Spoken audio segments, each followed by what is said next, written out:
about your investigation into this matter. First, I want to talk about the building. Can you please describe for the board the building at issue, which is looking to have which is permitted? The building used to be an old movie theater that had been remodeled several years ago, and there was another into a restaurant, and there was a restaurant there for about 3 or 4 years who had a beer and wine permit, and then they closed, and then Mr. Hupp bought the empty building and remodeled it, fixed it up, and so it's a fairly large size building, having been a movie theater. Based off your investigation, approximately how many seats are in the building? 80. 80, okay. I want to briefly go over the outside of the building, the area surrounding the building. Where is this building located specifically in Huntsville? It's on the square. Okay, and could you describe for us the square? Is this the standard type of small town square where you have a courthouse in the building? What's in the building, middle of the square?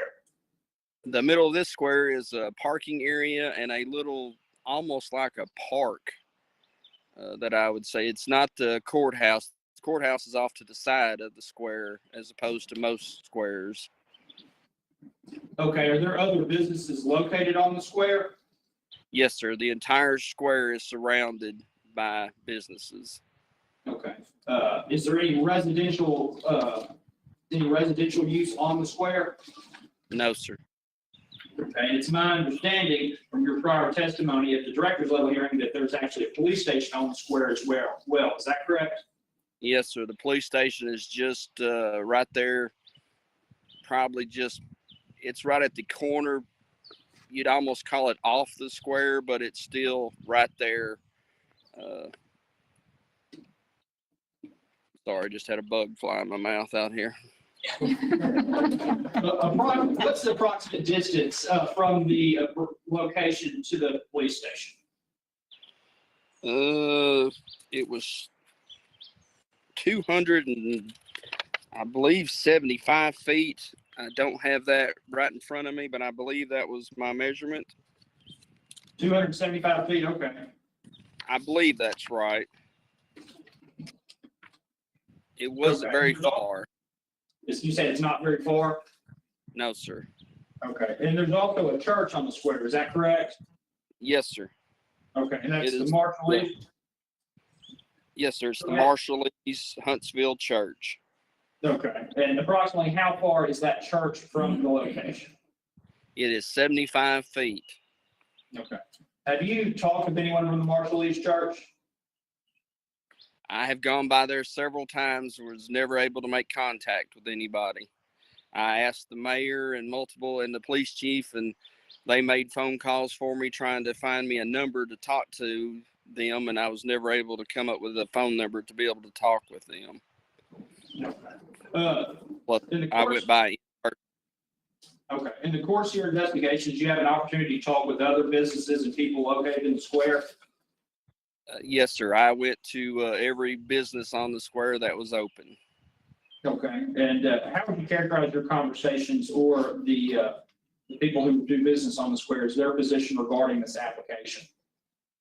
Every business I spoke to was positive. They were hoping that the new Crooked Rooster restaurant would help generate more business for the square. Okay. Have you had an opportunity to visit the Crooked Rooster restaurant since it is opened up and started serving food? Yes, sir. I've gone by there 3 times now. Okay. Let me see how to word this. When you're inside, how would you characterize this establishment? Is this more of a bar atmosphere? Is it a food restaurant atmosphere? How would you characterize it based off your prior experience with other establishments? When I go, I actually ate a meal and observed the entire time. The 3 times that I was there, it was strictly a restaurant experience. There were families there with multi-generational grandparents, parents, small children enjoying meals. There were couples in there eating. as well, and everything was really laid back. Okay, and in the course of your investigation, I assume you had an opportunity to talk with Mr. Huff about his permit, is that correct? Yes, sir. Okay. When talking with him, were there any red flags or concerns that you noticed regarding his ability or inability to properly operate an alcohol permit? No, sir. I didn't see any issues. Did you speak with him regarding how to address issues of overservice and spotting minors? Yes, sir. When I do my permit applications, I take one of the driver's license brochures from the Department of Revenue, and I go over how to properly check the IDs, what to look for, and then I stress to them about over serving and any other issues, and try to do my best to educate all my permit holders on all the rules and regulations that we're going to hold them to. Did Mr. Huff seem to be a cooperative applicant working with you? Yes, sir, he did. And a short time after he received his permit, we did a compliance check, and Mr. Huff checked the minor's ID and did everything that he was supposed to do. So you've already actually conducted a compliance check on this operation? Yes, sir. Okay, he passed the compliance check? Yes, sir. Okay. One question I forgot to ask, on the application, this establishment is solely owned by Mr. Joseph Huff, is that correct? That is my understanding from the permit application.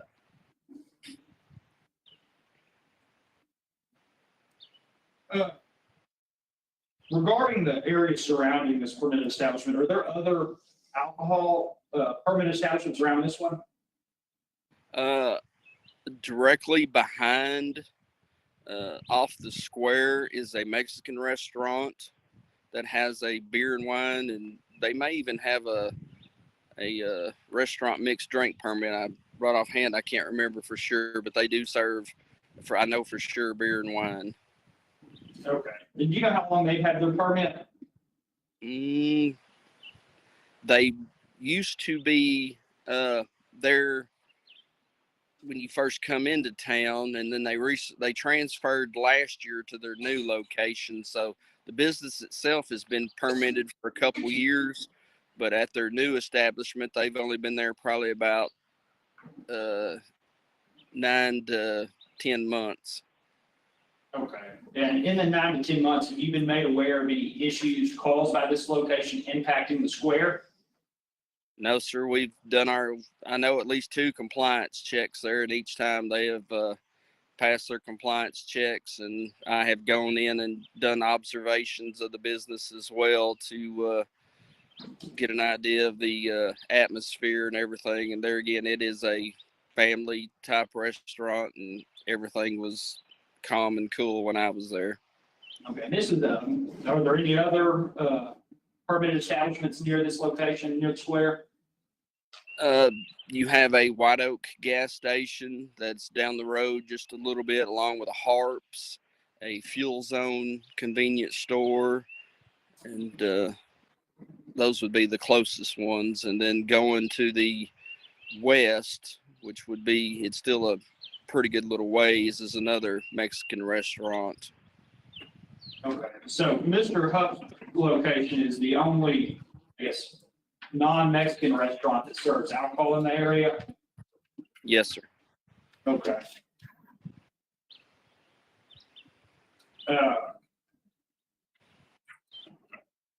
So in that surrounding area, there's nowhere else you can go to get a drink and have food unless it's a Mexican restaurant, correct? Yes, sir.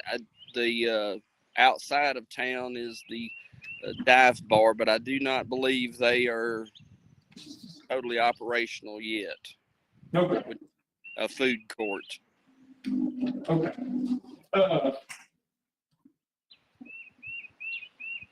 The location where Mr. Huff is operating, there actually used to be an alcohol permit at that location. Is that correct? Yes, sir. There was a steakhouse there that was in operational for right at 3 years that had a permit. Okay, and you weren't aware of any issues caused by a permit at this specific spot during that time period, were you? No, sir. There was, as far as I know, there were no issues. I spoke with the police chief and asked him if he knew of any issues. And I believe I also spoke with the mayor about it, and nobody knew of any issues at the previous location. Based off your experience as an alcohol agent, do you have any safety concerns regarding this location? Be that the surrounding area or anything? Do you have any safety concerns? No, sir. In your experience, does this area seem to be suited for an establishment of this nature? Yes, I've observed no issues whatsoever. Okay. I will pass the witness to Ms. Butler. Do you have any questions, Ms. Butler? We don't have any questions for this witness. Okay. Mr. Sauer, do you have any questions for the agent? I do. Thank you for taking the time to speak with us, even though you weren't able to be here in person. We appreciate that. You're welcome. Thank you. Now I'm over here, it looks like. You mentioned that you had attempted to contact some of the members of the church on Square. Did you also attempt to contact any of the members of the other two churches that are within 1,000 feet of this location? No, sir. Okay. The Methodist Church and the Presbyterian Church both are within 1,000 feet of this location. And so I was curious if they have been included in your investigation as well. And you also said that you didn't see, you said there were no safety concerns. The fact that the street goes between the parking lot and the restaurant doesn't give you any concern at all?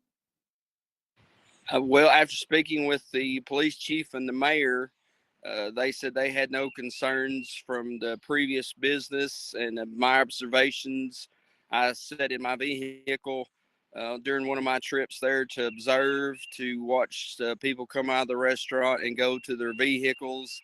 And during my observations, I did not see anything that raised me any concerns. Okay, thank you very much. Board members, do y'all have any questions for Agent Dodson? Okay. Agent Dodson, thank you. If you won't mind hanging around in the event we need to call you up, don't go too far into the woods. Yes, sir.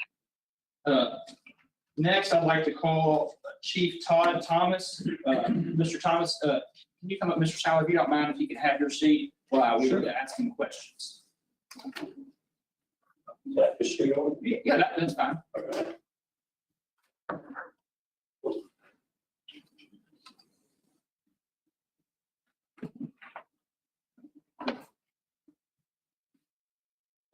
Chief Thomas, will you please state your name for the record?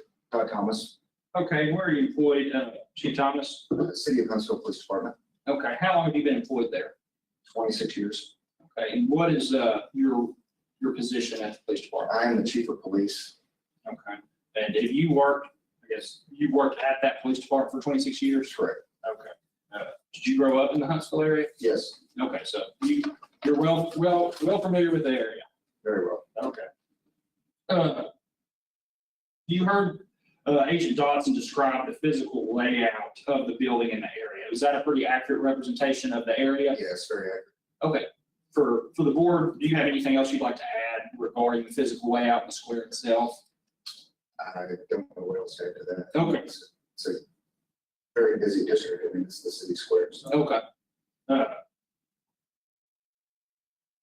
There was prior to Mr. Huff's establishment, there was actually a restaurant that had an alcohol permit there, correct? Yes, police steakhouse. Okay. And based on your prior testimony, you were in law enforcement when that location was there, correct? Correct, yes. With that area having an alcohol permit, did it cause any safety concerns or issues on the city square? There's always a reason for concern in the middle of the city. I mean, a lot of traffic, a lot of pedestrian traffic, but I don't think that it was any more than any other business. the square. My daughter owns a salon on the square. Our police department is on the southeast corner of the square. So, I mean, there's always potential for concern. I mean, obviously, when there's a high volume traffic, whether it's pedestrian or whatever, but we never had any issues with words. Okay. Regarding the traffic, is there a bypass around Huntsville? Yes, Okay, has the bypass around Huntsville reduced some of the through traffic for the street? yes, Okay. most certainly. And regarding you, for the record, you didn't formally object to the issuance of this permit, correct? I don't have, I'm not for it or against it. Yeah. I don't see any other concerns other than any other business on that square. I mean, other than Lori's and anything else that was there. Like I said, my daughter owns a salon on the square. We have our police departments on the square, so. Okay.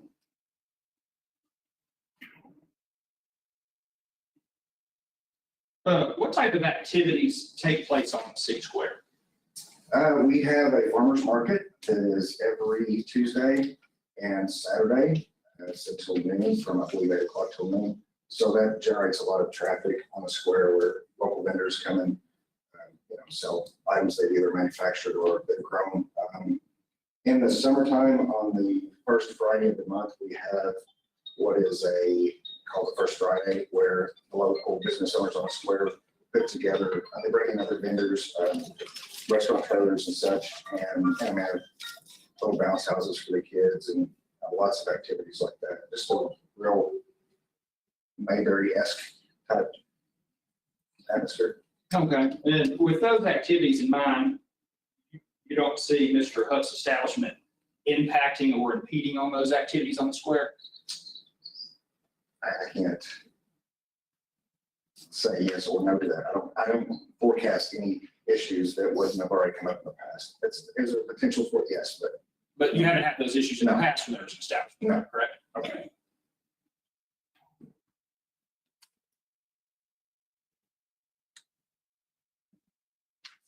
And just so we're clear, the prior permit at the establishment didn't cause any safety concerns or issues at the square. not that I'm aware of. Okay.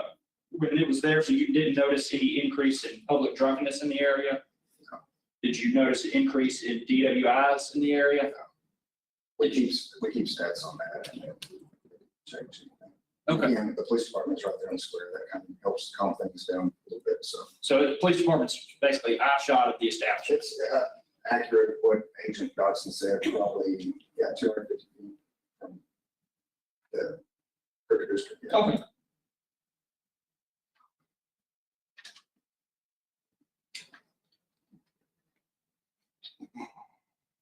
I'll pass the witness, Ms. Butler. Do you have any questions for Chief Thomas? I just have one clarification. So when you say stats, is that the public drunkenness Yes, DWIs is part of that. and those did not change? No, I mean, they fluctuate every month, but. But no, like, No market drastic, no. increase. No. Okay. Thank you. Mr. Seiler, do you have any questions for Chief Thomas? I do. Go ahead. Do I need to move it back? Y'all can just if y'all could share it. Oh, okay, that'll work. You was asking about the bypass, right? So was the bypass there when Lori's restaurant was there? also? Yes. Okay, so that's not a new issue. I know, it's been there about 22 years, the bypass. And the First Friday family activities, that also includes movie night and children activities, different types. Yes, In the past, when Lori's was there, you said they served beer and wine. And we're looking at hard liquor versus beer and wine. In your extensive experience as a law enforcement officer, are there usually more problems involved whenever you have beer and wine versus hard liquor? I don't know of any stats to support that. I guess it's possible. I don't have any concrete evidence of that, no. That's it, okay. No statistics to go along with that. Not separate types of alcohol or different types of alcohol. I don't know of any statistics. We don't keep any statistics on what they were drinking if someone is impaired. I see. Well, unfortunately, I grew up in a family where sometimes beer and wine was involved and oftentimes hard liquor was involved. And I noticed a big difference between people getting drunk on hard liquor versus just having a beer or two. And I do have a concern with the safety issue of people crossing the street, going over the parking lot after they've had hard liquor. Thank you. That's all the questions I have for them. Do any board members have any questions for Chief Thomas? Yes, what's the speed limit? It's at 25. Any other questions? It's 25 on one side and 30 on the other. That's a whole nother. We're working on that. Chief Thomas, thank you for your testimony. Yes.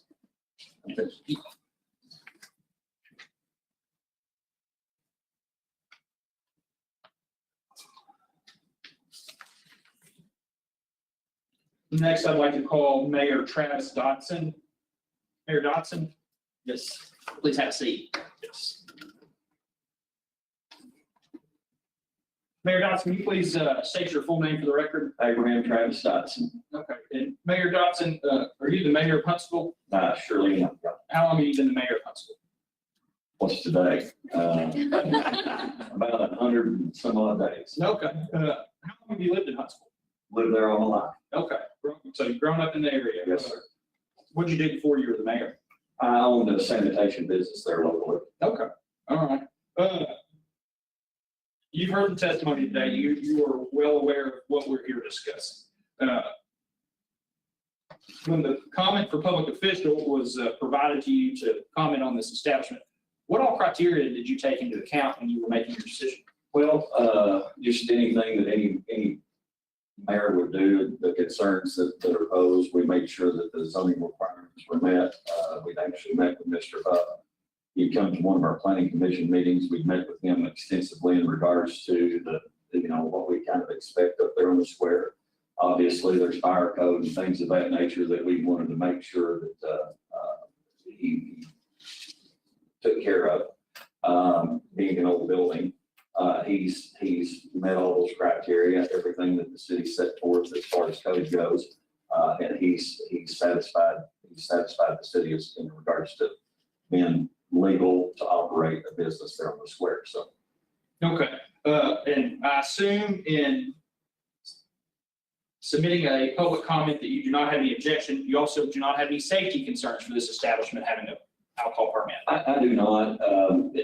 As Chief Thomas had said, the speed limit on one side of the square is 30 miles an hour. That particular side of the square is 25 miles an hour. We're actually petitioning the state to slow the speed limit down on the other side. We actually have more of a safety concern on the other side with the farmer's market than we do on that side of the square. But with that said, if you live in Huntsville, like you've asked, we're from Huntsville. We've lived there all of our lives. You know, the square being the downtown area and the hub of basically our town, people tend to slow down slower than 25 coming down that side of the street for sure. There's buildings on each side, and if you know anybody in Huntsville, they'd probably tell you the same thing, that you always go through there about 15 miles an hour, 20 miles an hour. Okay. Mayor, you heard me ask Agent Dotson some of these questions, but are there any other establishments in this region like Mr. Huff's establishment? Yes, there is. There is the Mexican restaurant just south of Mr. Huff's establishment, within walking distance. Yes. Okay. And to your knowledge, have there been any safety concerns or issues caused by that establishment? No. Okay. Yeah. And what I'm specifically asking for is whether any alcohol outlets. And I think you answered your question about the Mexican restaurant.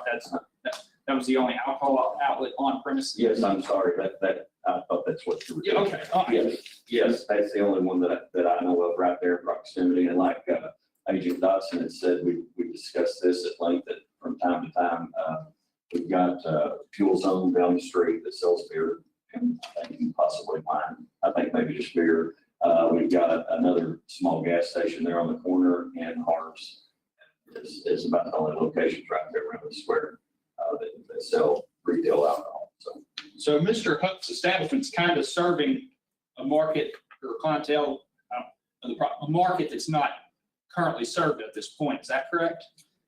I would concur with that. Yes. Okay. Have you had a chance to visit the establishment? I sure have, yeah. What's your opinions of the establishment? It is it is an establishment that is more, like Agent Dotson said, it's more of a restaurant style establishment. I mean, they actually segregate the bar area, I guess, in the establishment from the restaurant side. You can eat in both locations. I always choose to sit on I have, the time that I went, I've chosen to sit over on the restaurant side of things. Very professional atmosphere, food was phenomenal, and it was just a good place to eat. In your opinion as mayor, is the success of this establishment beneficial to the city? Absolutely. Tell me why that is. For the tax base. Period. I mean, we are very fair in the way that we delegate business. You meet the zoning criteria, then we go in, you meet the fire code. We have Chief Thomas check everything that we need to check as far as backgrounds and all that. We do our due diligence, and to be fair about it, if you meet all the criteria and you cross all the T's and dot all the I's as far as cities involved, there is no reason that we wouldn't allow you to have this establishment there. Thank you, Mayor. I will pass the witness, Ms. Miller. I don't have any questions. Thank you, Mayor. You're welcome. Mr. Sauer, do you have any questions for the mayor? I do think, Okay. you was talking about the Mexican restaurant, serving beer and wine. Did they also serve hard liquor? I think what Agent Dawson said is I think they have, I don't know exactly what the terminology is, but I think that they have like cocktails there, I think. I think. Yeah. Okay. And then you said in the bar and grill, that's the Crooked Rooster Bar and Grill that you have visited, that they have a separate bar area. Well, I mean, it's segregated by one singular wall. I think you can actually see, I think, and you'd have to ask Mr. Huff that, but I think that you can actually see from one side of it to the other. I see. Yeah. So there's, the way it's laid out, there's probably people going in there just to drink it. That I don't know. I mean, there's restaurant tables there, so I didn't. And he was talking about, it looked like the business was successful. You always enjoy a good restaurant. Do you feel like the business would be successful even if they didn't serve alcohol? I guess it probably would be. I mean, like I said, the food was fantastic, so yeah, Well, I certainly like good food. absolutely. All right. Well, thank you so much. Appreciate it. You're very welcome. Members of the board, do you all have any questions for the mayor? Mayor I do Dotson? not. Mayor Dotson, thank you. You can step aside. I would next like to call the permit holder Joseph Hupp. Mr. Hupp, if you could slide that over, so we make sure we get all this crystal clear on the record. Mr. Hupp, please state your name for the record. Joseph Hupp. Okay, and are you the individual who owns the Crooked Rooster Bar and Grill? That's at issue here, and you applied for a restaurant mixed drink permit with the alcohol beverage control, correct? Correct. Okay. I want to tell me about the business a little bit. Give me what's your business model for this establishment? We're more focused on our restaurant parts. We're a full-scale restaurant offering mixed drinks. There's no establishment like this within a 20-mile or so proximity of Huntsville. Before taking over this establishment, we did our due diligence, went around and talked to business owners.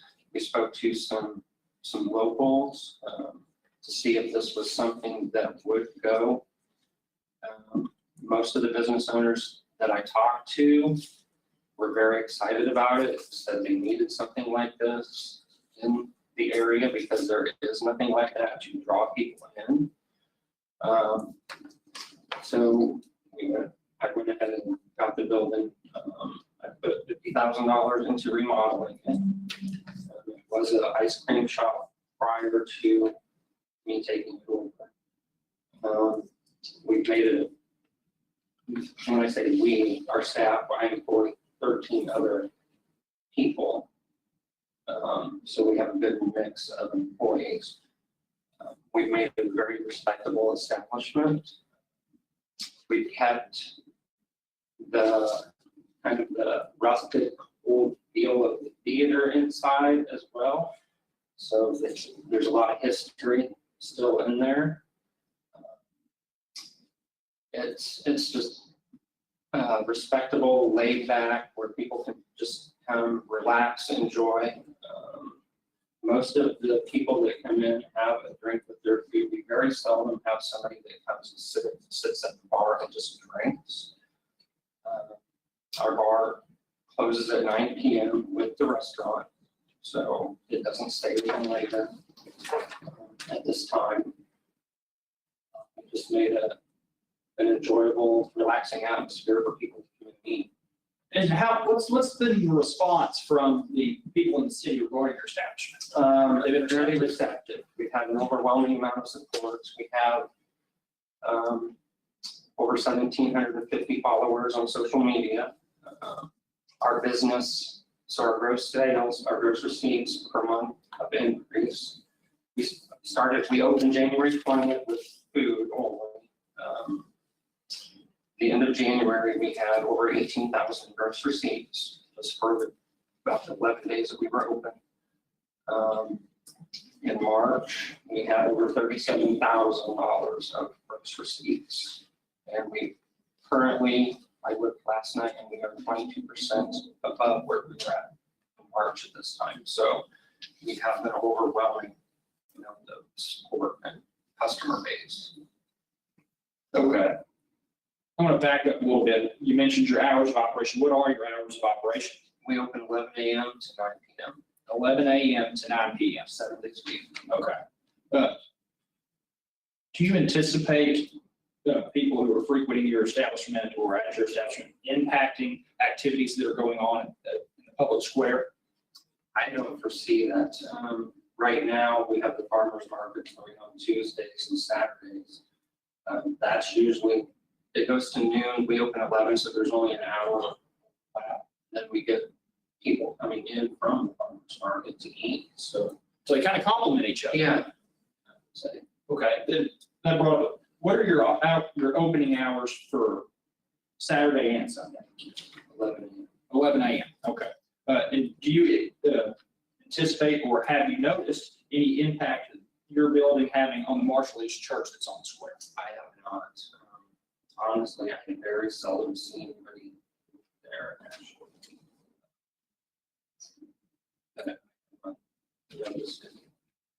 Okay. Thank you.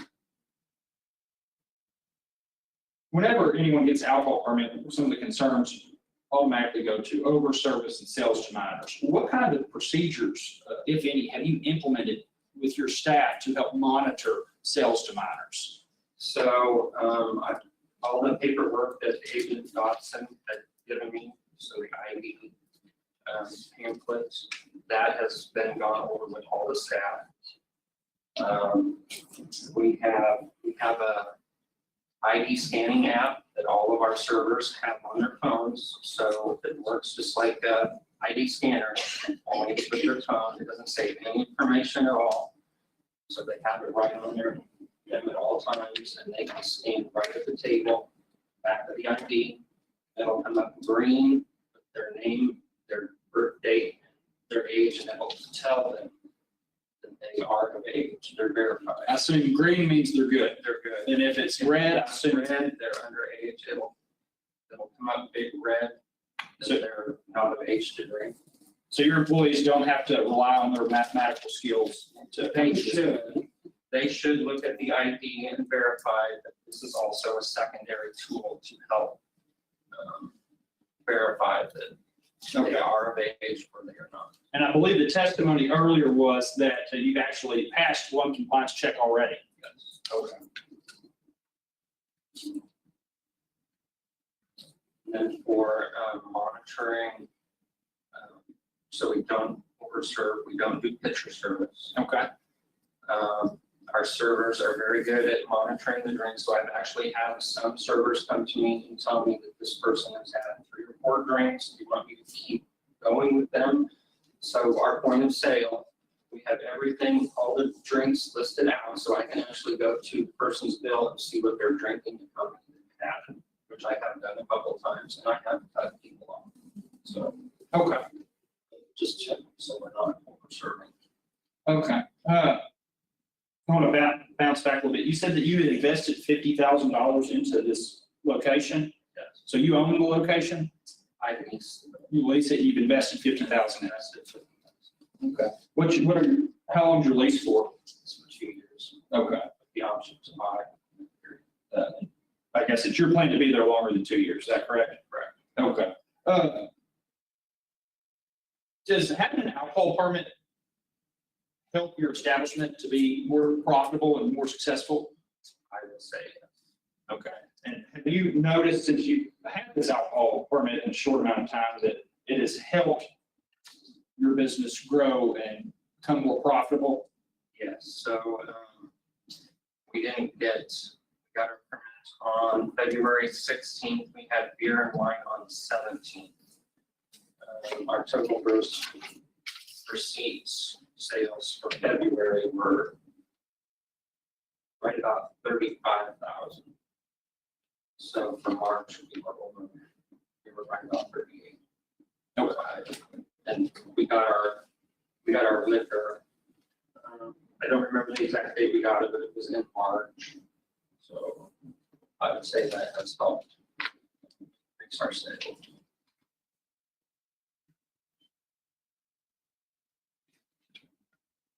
Ms. Butler, I'll pass the witness. Do you have any questions? Just a few questions. I think we've covered most everything, but you kind of described your restaurant as a full service restaurant, correct? Correct. Can you kind of describe the population in there? Is it a certain, I guess, what ages? All ages? We have all age groups we have quite a few elderly people during the lunch. And then it seems like we have more of a family or group setting at night, so family coming in to eat. Does everyone drink that comes in? Not everyone does not drink with it. Okay. And then John, like food specials, anything like that? Once in a while, we have food specials, but we're more menu based. And I think earlier we kind of talked about the Mexican restaurant in town. Are you aware whether they have mixed drinks? They do have mixed drinks. Okay, what types of mixed drinks? They have full liquor bar. I've been in there, so I've had margarita.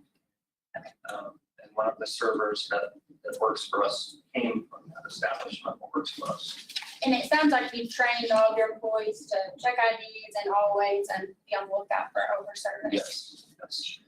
And another thing that we're doing with our employees, we also are paying our employees substantially higher than a lot of other restaurants, just so we can make sure that we have good, reliable employees. How many employees does your business support? We have 13 employees, excluding myself and my husband. That's all the questions I have. Mr. Sauer, do you have any questions for Mr. Hupp? I do. Hello, Mr. Shutt. Hello. Mr. Sauer, if you could probably scoot over. Oh. We're gonna have to share again. Yeah, sure, okay. We got to work on our technology. That's good. Well, it sounds like you invested a lot of money into your business, and I read in the paper where you had invested something like $50,000. So you were expecting this, obviously, to be successful.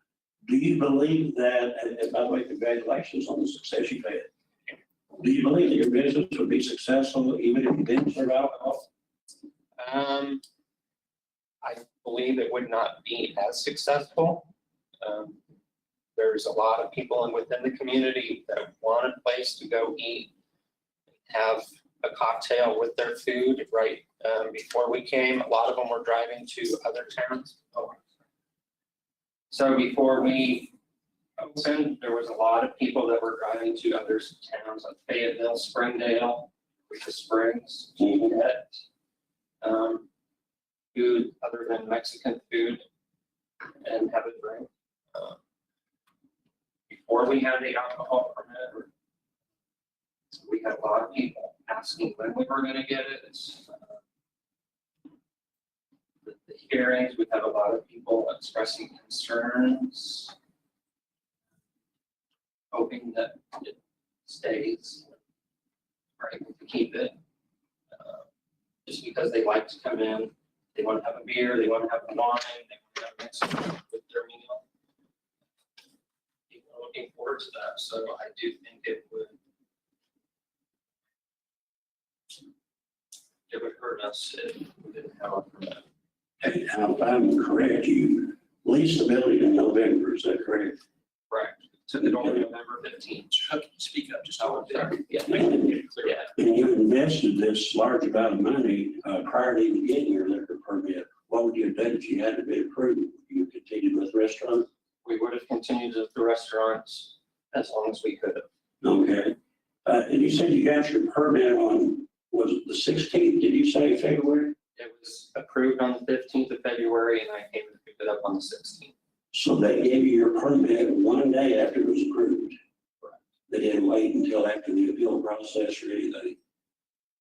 No. Okay, that's interesting. Thank you very much.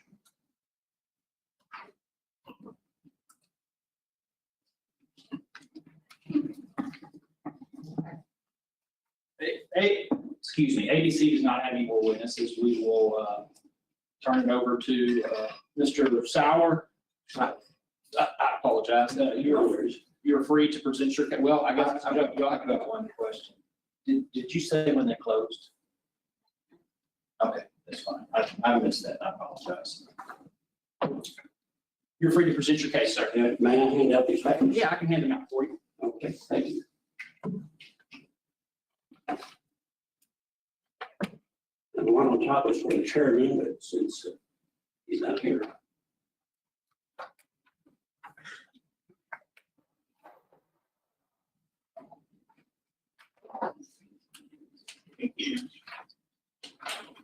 And again, I want to thank you for the opportunity to come here and speak today. Now, these packets that have been handed out, I request that all of this be entered in the permanent record of the ABC division.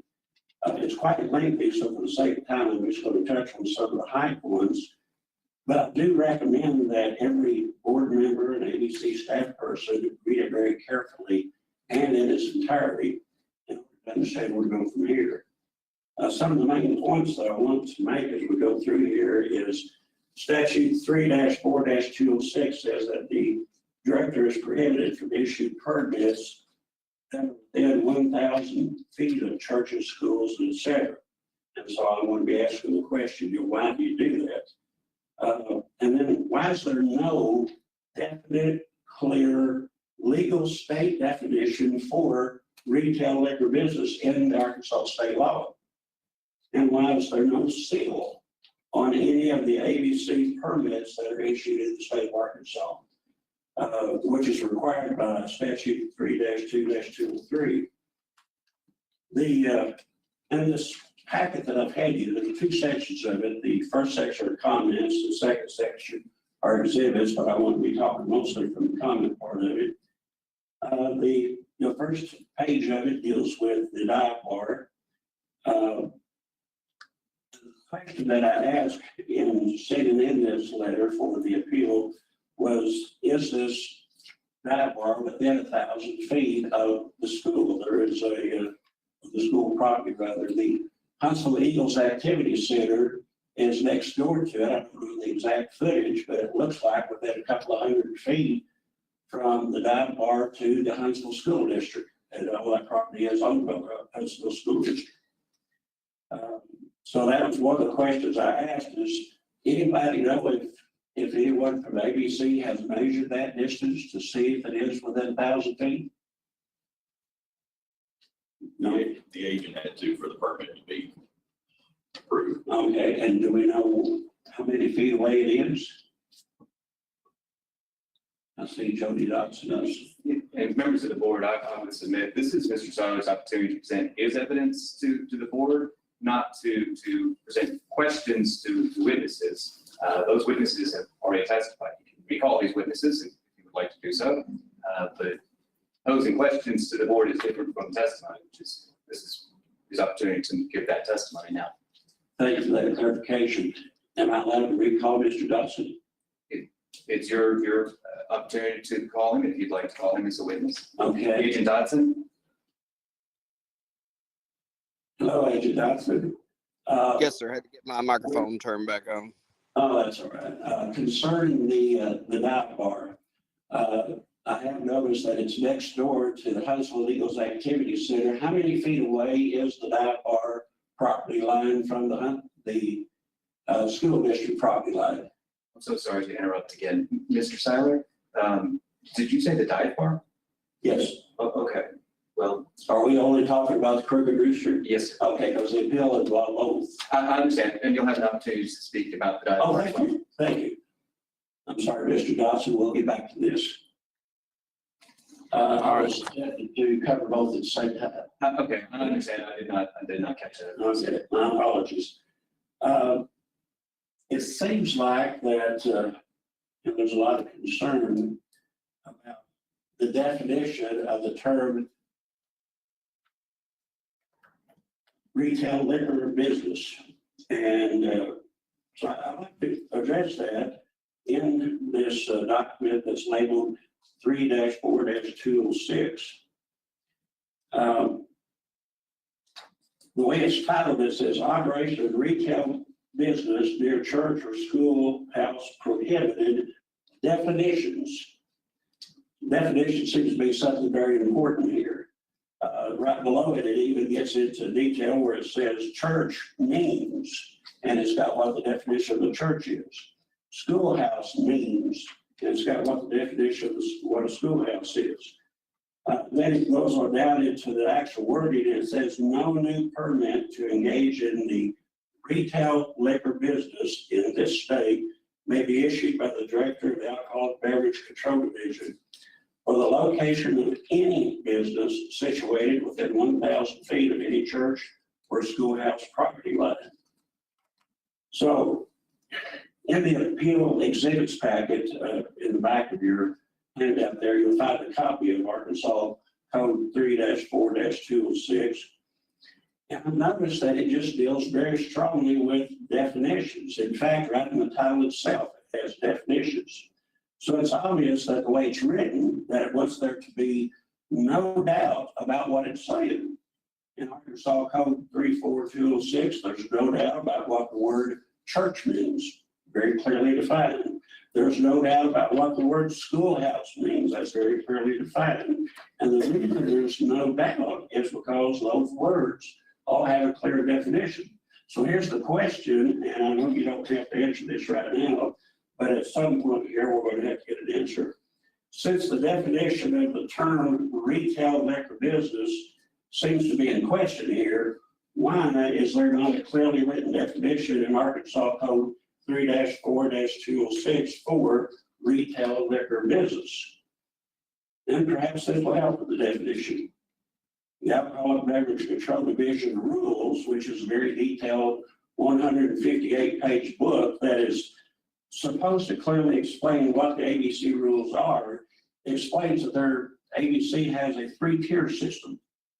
Starting on page 60 of that book, it's written that the 3-tier system of the alcohol distribution consists of 3 broad categories of the marketing chain. The first one, it says alcoholic beverage manufacturers, including distilleries, importers, and rectifiers, whether or not they hold a permit issued by the Arkansas Alcoholic Beverage Control Division, are considered the first tier of the distribution center. Alcoholic beverage wholesalers, licensed by the state of Arkansas, are considered the second tier of distribution. Alcoholic beverage retailers and casino licensees licensed by the state of Arkansas are considered the third tier of distribution. So the question is, with the dive bar, or in this case, the Crooked Rooster Bar, actually both of them, are they engaged in the manufacturer liquor business, or are they engaged in the wholesale liquor business, or the retail liquor business? You know, they're not engaged in the manufacturer liquor business, they're not engaged in the wholesale liquor business, therefore they must be engaged in the retail liquor business. On the next page, you know, I want this also to be an official notice. This 2-page document is submitted to be entered into record today. In reference to these permits, when we're talking about laws and interpretations and so forth, you know, as all of you lawyers know, those of you who are lawyers, that many of our laws are based on biblical laws. That's where they come from. You know, law, the U.S. Constitution, the state of Arkansas Constitution, statutes, Arkansas state laws and codes, judgments, judicial case rulings. You know, it's historically upheld by law in the United States that constitutions trump statutes and codes that are in conflict with them. You made some comments about the distance from Yes. churches and all, but you didn't ask a question, didn't ask for clarification. You're going to do that later. Do you want to still discuss that now before you move on to? I didn't know I was allowed to ask questions that would be answered or not. Well, what I was going to bring up, just clarify if I'm wrong here. In Brown versus Austin in Supreme Court, it says that on business, consumption on business, on premises, excuse me, does not go by the same distance rules and regs as a packaged liquor store. I am going to be addressing that. And this permit is an on-premise consumption.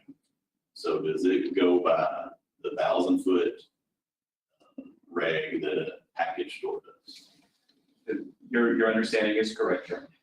We are going off of the 1,000-foot distance requirement for retail liquor stores. That is the off-premise sales of Venus and spirituous liquors. So that does not include any of the on-premise permits. That is related back to the Rao case that you cited. That was decided also by the Supreme Court, Jones versus Reed. So this may be better for a closing statement from ABC. But yes, sir, and that's the reason why those cases were put in the packet. So to clarify, this permit is an on-premise consumption. Yes, sir. On-premise, mixed drink restaurant permit. Mr. Anderson, thank you for asking that question because that is something I want to deal with. And we will be talking about those case studies. In fact, as we're going down through this, because Article 2 and Section 12 of the Constitution of the United State of Arkansas declares that no power of suspending or setting aside the law or laws of the state shall be exercised except by the General Assembly. Therefore, ABC's use of a judicial case, especially some of the cases that we're going to be talking about here, as their justification for setting aside or suspending or overruling Arkansas 3-4-206 and subsequently 3-4-208 are likely errors in great consequence. And that's what I want to be talking about. There was an email that's attached to your exhibits from ABC Acting Director Michael Lewis to State Representative Chad Creer, where it cites 3 case laws as the basis for ABC's purported definition of retail liquor business. We find no such clear definition in those 3 cases for ABC's interpretation, which has been apparently based on Justice Purtle's opinion statement, which says when the 2 statutes, referring to Arkansas statutes 48345 and 48309, are read together, it is, in his words, obvious that the legislature intended to prevent retail package stores from operating with 200 yards, that's since been changed to 1,000 feet, of a church building or school. He did not say that the package stores were the exclusive only alcohol establishments that combination of statutes could be applied to. For Justice Purtle to say that legislative intent for 2 separate statutes was quote unquote obvious, means something that's not clearly stated, that appears to acknowledge by the Supreme Court Justice that there is not one single definite statute to support the definition which ABC now uses to justify permitting retail liquor establishments which do not meet that distancing requirement. So we're going to be looking at this. Believing that the original issue of the appeal apparently hinges on this actual definition of retail liquor business, there's close to 300 supporters of this appeal that are expected to get answers to questions in reference to ABC's justification or lack thereof, the ABC granting these said permits, which letters of appeal I submitted to you. According to the documents provided by ABC to State Representative Puryear and to myself about these questions, the ABC's explanation for their position of granting permits are prohibited by state law to be issued according to state law 34206. It's based on an assumed definition of retail liquor business, which our Arkansas Supreme Court Justice Purtle opined to be quote unquote obvious by reading together those separate legislative acts. As a result, I went ahead and kind of conducted my own little research to find out what the definition is. I inquired of Westlaw for the definition. I was connected to insiderlaw.com, which access Washington, D.C., Georgetown University Law Library, and in their Blue Book Guide of Unpublished Opinions, it has the following definition for the term retail liquor business. So this is the only place I've been able to find an actual written definition. I'm sorry, Mr. Sadek. Yes. I didn't catch, where did you say this definition comes from? It's written there on that package. It's Georgetown University Law Library. From the Blue Book Guide of Unpublished Opinions for the following definition. And the definition is, it's that same page that has my signature at the bottom, if that helps you find it there. Definition for retail liquor business. Any business carried on for the sale and supply of intoxicating liquor, whether for on consumption or off consumption under any license or other authority granted under any law to regulate the sale and supply of intoxicating liquor. So it don't matter if it's on premises or off premises. According to definition, this law still applies. Well, as a result of this, call for an ABC to determine and to enforce within the 5-day requirement time period, which of these definitions is most accurate, one that is being assumed to mean this or the written definition. There doesn't seem to be anywhere in this 158-page book that for ABC titled rules, there's no definition for retail liquor business, although there are definitions for everything else, it seems like. In reference to Jones versus Reed, according to acting ABC Director Michael Lewis in an email from him dated Friday, March 24th to State Representative Chad Puryear, Mr. Lewis explains the apparent long time and ongoing ABC apparent voiding of the plain language of the ACA 34206, which requires prohibition of retail alcohol sales within 1,000 feet of a church, school, or daycare. I'm wondering about, when was this law suspended or when was it overruled? But because of this, we're challenging it today. The best we can understand Mr. Lewis's explanation to Representative Puryear is that ABC relies on Arkansas Supreme Court dismissal of Jones versus Reed 267, Arkansas, is dated 1979, and the alleged to be Supreme Court interpretation in that case of the meaning of retail liquor business. Mr. Lewis cited that case but did not provide specific explanation of how or why it allows the voiding of 3-4-206. Having studied Jones versus Reed and this dismissal by the High Court, we fail to see how such a faulty case could have been used all these years in defense of such a significant ABC action, casting aside statutory distancing requirements. So I've got a series of questions here. Am I allowed to get an answer now, or do I just leave the written questions for to be answered later? Mr. Sadek, you have an opportunity to call witnesses and ask them any questions, and you were also given the opportunity to cross-examine any witnesses. So if you have any questions, then you need to call a witness to ask those questions. Thank you very much. Well, I'm going to read these questions and leave them to be answered in writing by the ABC division. In the ABC action, is this merely an assumption, or has it been officially detailed in rulemaking somewhere?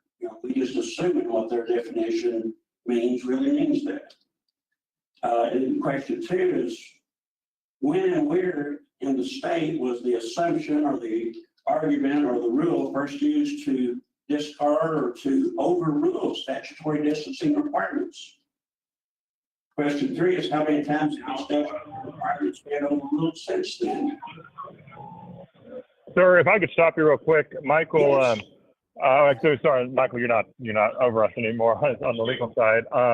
The question I have, I hear the questions you're asking, but I believe procedurally there has to be a witness they're asking them to. I don't know if I've never seen a case where we have a list of questions asked to the board and then the board's asked to respond to those. So are we following this procedurally how we need to, or does there need to be a witness that is, these questions are being asked directly to?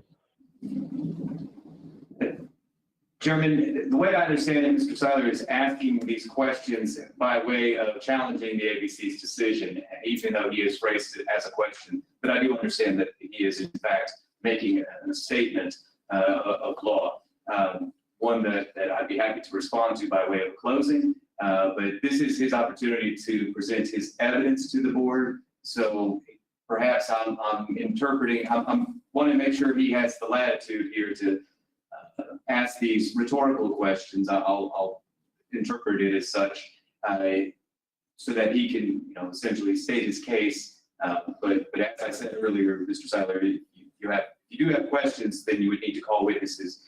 If you have arguments about the law, again, I'm interpreting them as rhetorical, so to give you the opportunity to get your case before the board. But let's stick with just your statements and your testimony. I do appreciate the latitude you give. Thank you. Okay, if you could just address it on your closing so we could hear your response would be great. Yes, sir. All right, We find it very concerning that Mr. Lewis fails to mention to State Representative Purger that this Jones versus Reed, Arkansas Supreme Court case was dismissed for procedural error of failing to abstract the board's decision rather than for lack of merit. There was very good merit in that case, but it was completely dismissed just because of an error in the way it was presented to them. The Supreme Court did acknowledge that the appellate's reply brief was not totally void, so the appellate's position obviously has merit to it. Also, the Supreme Court stated that it appears to us that the review by both the board and the circuit court was in substantial compliance with these statutes, and it applies to transfer issues, which has no bearing on the distancing issue in the Jones case, nor on the distance issue of the hearing today. The Supreme Court makes no mention in Jones of ABC board substantial compliance pertaining to alcohol, school, church, daycare, distancing statutes. Yet Mr. Lewis apparently cites this case as being why ABC overrules the distancing statutory requirements. The Supreme Court's final statement in Jones versus Reed judgment is affirmed, saying it is affirmed because the appellate failed to demonstrate error in the circuit court's review. Again, a procedural error in an unrelated case does not convince us that the ABC has power to overrule statutory law to approve alcohol permit applications. And then the next question is, where is the official justification for such actions?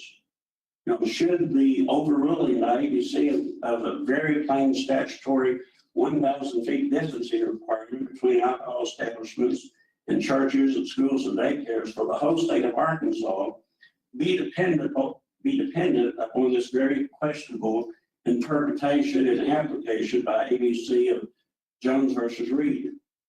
It appears to us who are present here today to support these appeals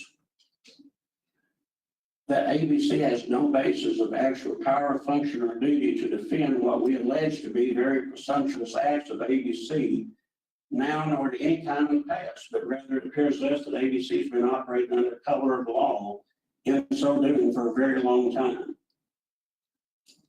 Question 6 is, will the ABC board members take on the possible liability of defending the past actions of both the ABC director and of yourselves by dismissing this challenge before you today? Or We provide the written official proof that you actually, for whatever lawful reason, do not have this power, which ABC has long exercised, to overrule the statute of the state of Arkansas for the benefit of applicants by pertaining their liquor retail sales in public venues of churches and schools and daycares while disregarding the statutes enacted tasking you to control by prohibition of alcohol beverage in those specific venues for the protection of our churches and schools and daycares. In reference to Rao versus Austin that you were asking about, Mr. Anderson, also in ABC Director Michael Lewis's aforementioned 3-24-23 email to Representative Puryear, he referenced Rao versus Austin and as a ruling that the statute prescribing issuance of a permit for operating a liquor retail business within 200 yards of a church or school was not applicable to a business seeking on-premise consumption permits. You know, we find in studying Rao versus Austin that it was not reviewed in the circuit court nor before the ABC board that this regulation, ABC regulation 1.32 was unconstitutional. It appears from reading this case that the Supreme Court believed regulation 1.32 to be unconstitutional, but did not address it as it was not argued by either party to the case. So we also find that Supreme Court upheld the original decision of the ABC board to grant a permit, but after the applicant came into compliance with the distance requirements on this particular case. At that time, the church, it was required that they had to be from door to door 600 feet. Well, they closed off the door of one end of the building and opened it on the other end so they could be in compliance. So it was only after doing that that they was able to be in compliance with the distancing requirement. Therefore, we have another strong point for the purpose of strictly enforcing the 3-4-206 as it's written on its face, not being subject to ABC's unclear, convoluted defining of the term retail liquor business based on a case that was dismissed by the Supreme Court for procedural error. Just a couple more comments that from the appeal exhibits section of your packet there. If you turn over there a few pages, you'll see the 3-4-208. Looking down there, this concerns a procedure for acceptance and determination of application. Down there at number 2, which is almost to the bottom, it says no permit will issue earlier than 30 days subsequent to the determination or until such time as the board determines it is necessary for final adjudication in the Arkansas courts of any appeals arising out of such determination, whichever is longer. It's my understanding from Mr. Huff that he got his permit one day after it was approved, not after the appeal process was over with, and certainly not didn't even have to wait the 30 days. So I thought that was kind of interesting. And then a little bit farther over, a couple more pages over, you'll see 3-2-204. This will be getting to my final comments. This has to do with the seals of the state. I've got copies of this permit, and there's no seal on that permit anywhere. No state of Arkansas seal, no director seal, no seal of any type. It says any process, notice, or other paper which the director may be authorized by law to issue shall be deemed sufficient if signed by the director and authenticated by the seal of the director. So I was very curious why there are no seals on any alcohol permits anywhere in the state of Arkansas. And again, thank you all for your time. And at this time, I finished right now. Thank you. Mr. Sally, this was a lot of legal arguments, but I do have one question for you. Do you have that page open where it has the seal? 3-2-204? I opened it very quickly here. 3-2-204.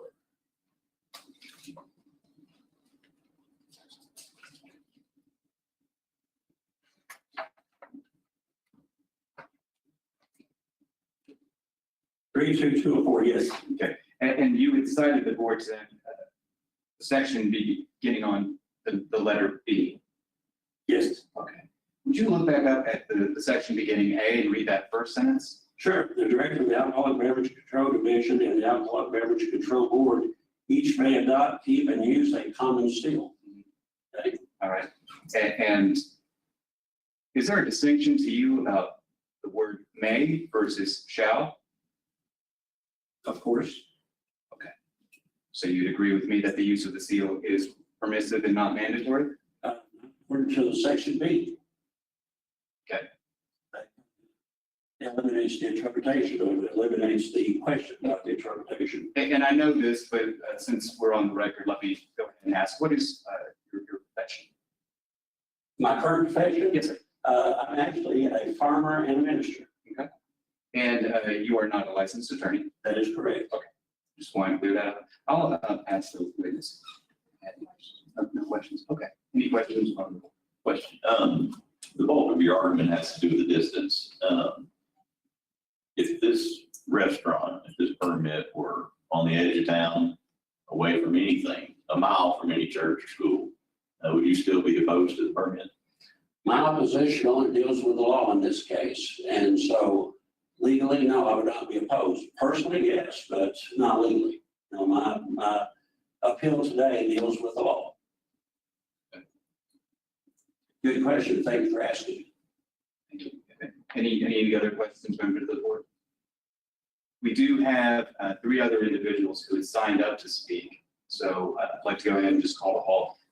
Do Lonnie Burks, Connie Burks, and you had signed up to speak against this permit. Do you have anything additional that you would like to add to the board? Come on up.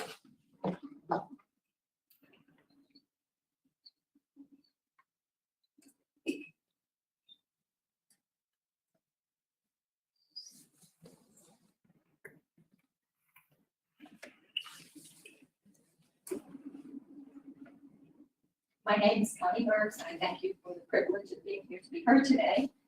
This has been very interesting, and we have done a lot of research on this matter. And I had only one thing planned to present to you today, and that is all of the signatures of people who are supporting this. And I will get to that in a minute, but throughout the discussion, I wanted to bring attention to 2 things, actually. If, can Mr. Dodson come back to the camera? Agent Dodson, you still with us? Yes, sir. Yes, Mr. Dodson, we've spoken on the phone at least 2 or 3 times, I believe. Yes, and ma'am. One of the issues, I won't go ahead and talk about everything we talked about, but one of the things that we did discuss at one point was the church, the Living Faith Marshallese Church, that is there 75 feet from property line to property line. Yes, and ma'am. the way that it is situated, it is looking into the door of each other, this bar and this church. Speaking of that, I think I will go ahead and address something else first. I understood Mr. Huff a while ago when he was asked about the time of the opening of his restaurant and bar, that it would be closing at 9 o'clock. I have seen the application, and I also heard by way of the CD of your last hearing, and his answer then was 11 o'clock at night. At first he said 12 o'clock midnight, and then he said 11 o'clock. So today he said 9 o'clock at this time. I noticed those 3 words there. So I think that's very significant for this understanding with this church situation. You mentioned, Mr. Dodson, that you have been there numerous times and have never been able to meet with anyone from that church. I'm guessing it was probably in working hours maybe that you were there. Is that Yes, correct? ma'am. I came through the week a few times, and I came once on a Saturday. Okay. Well, I have here, I didn't bring copies because I didn't know, I just happened to have it with me.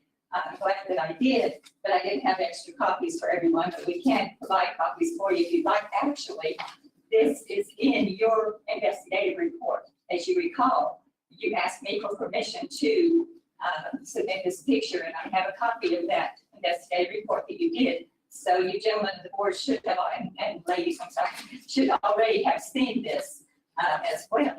And what it is a picture of the congregation of that church. It's a very active church.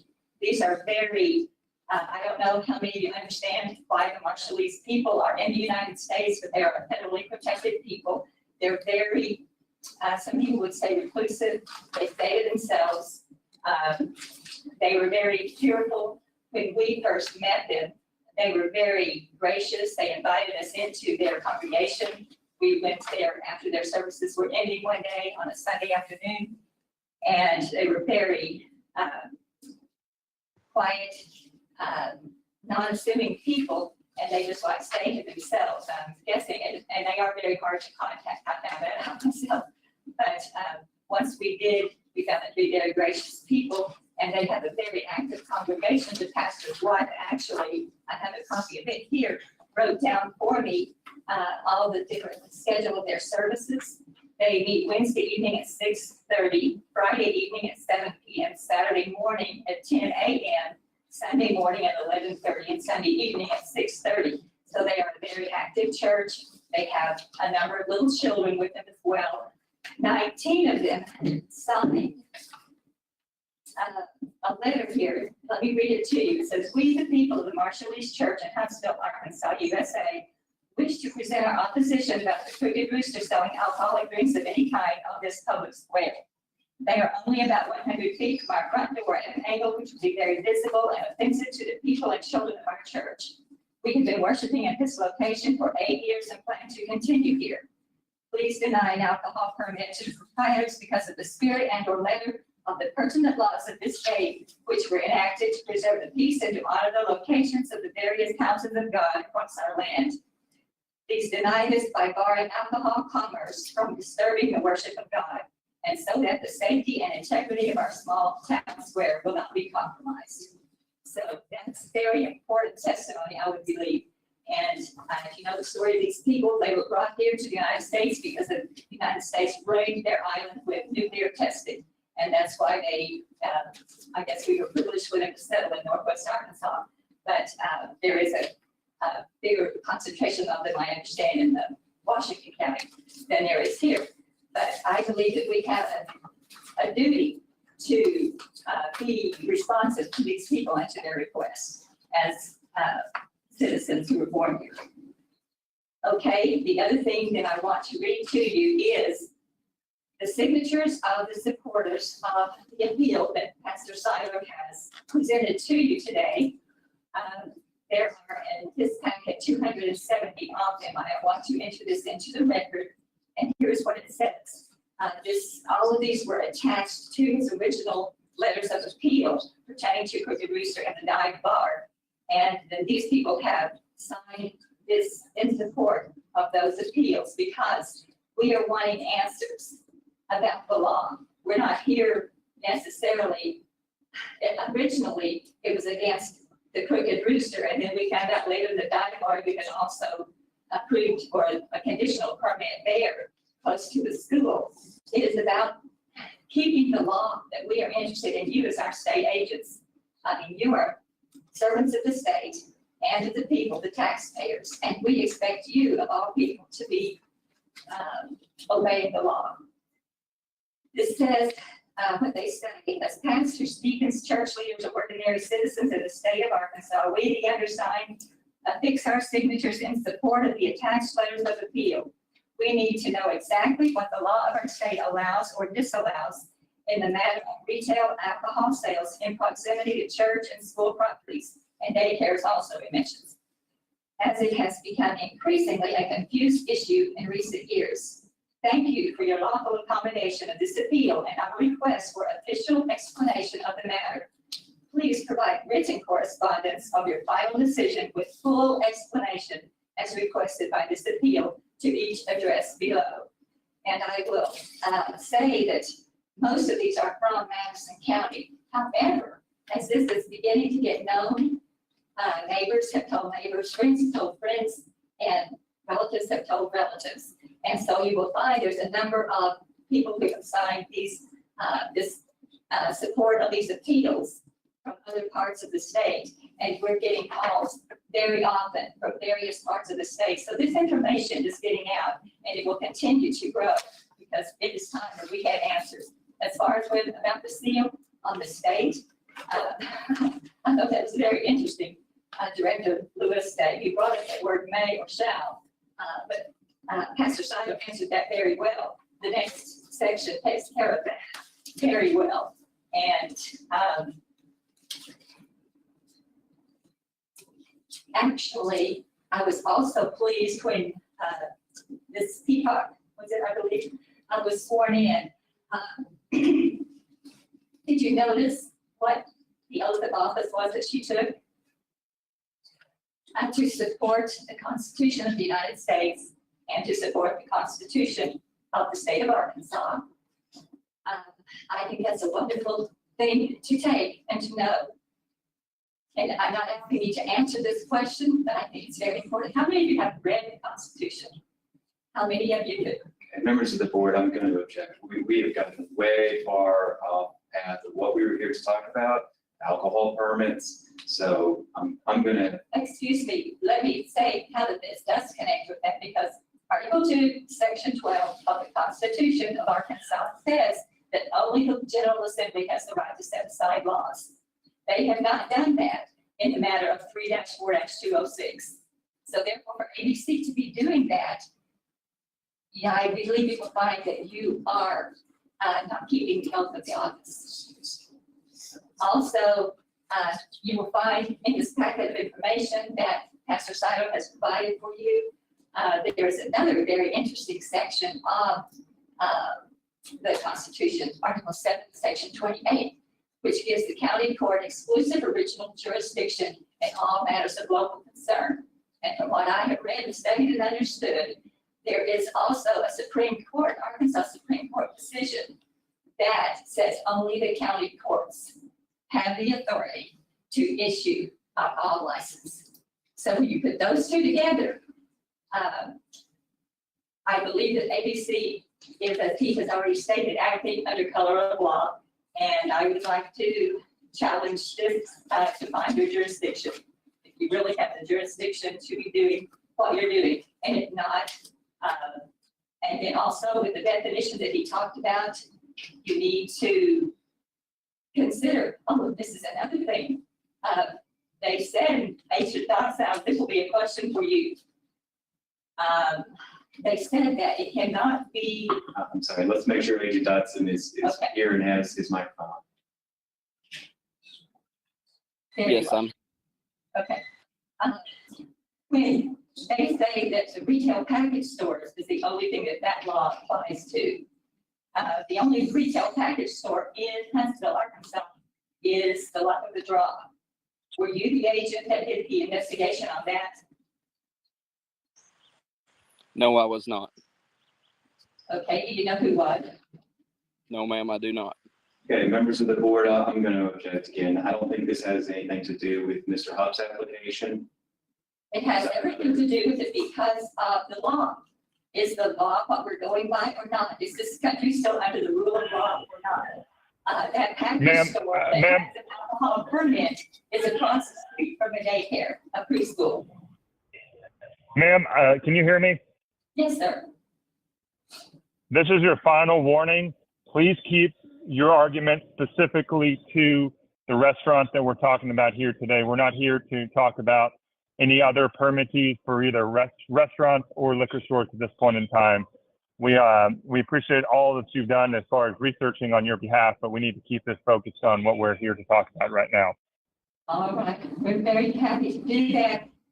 34206, that's what we want to know. Where is ABC's power to overrule that in the matter of the Crooked Rooster?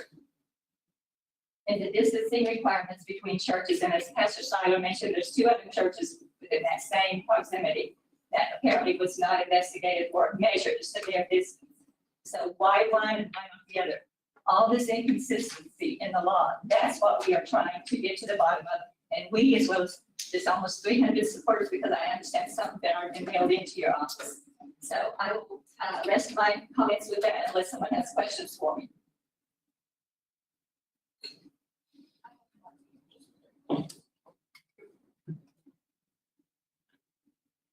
Are you aware that the hours that are posted on the current Facebook page for the Crooked Rooster say that they close at 9?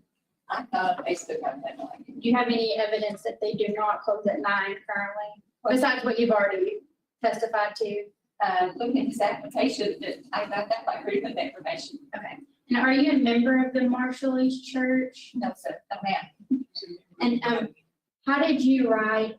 Did you write that petition or did they I write? wrote it for them and I read it to them and they signed it. Okay, and are you aware that there have been members of the Marshall East Church actually eat at the establishment? Very likely. Okay, that's all the questions I have. Okay. Anyone else?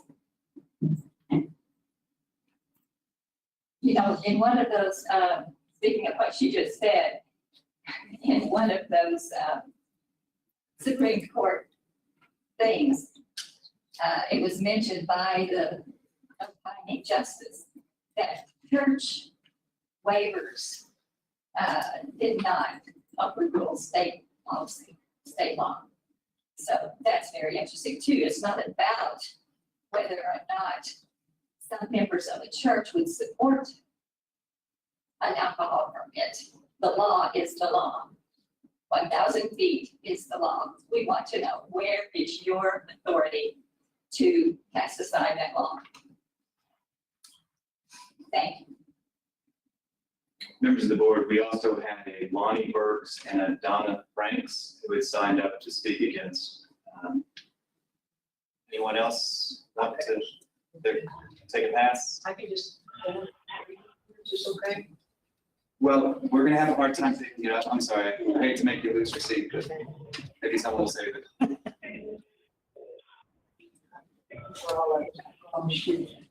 As a Christian, I feel like I'm a part of the body of Christ church. And I just want to still by what is written, our U.S. Constitution. I'm the least here today. I promise you, I'm not educated, but I do know I was an alcoholic.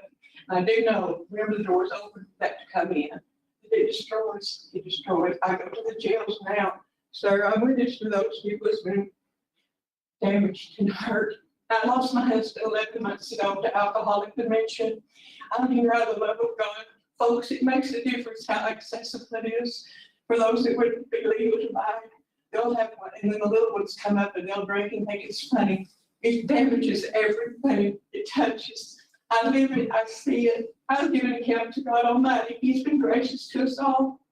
Dear man, I love you. There's love in your heart. People, I love you. I'm here just to say, please do the right thing. Obey the law. Heaven's recording it as well. God bless each one of you. I promise you, he has a good plan. And it's not really surrounded in alcohol. I promise that. Just for the record, ma'am, I don't think I got you to state your name. It is Donna Franks, correct? Yes. Sorry, I'm not trying to hassle you. Just, we're recording, so we need to make a record. Yeah, and I'm licensed by my way. I'm from Missouri.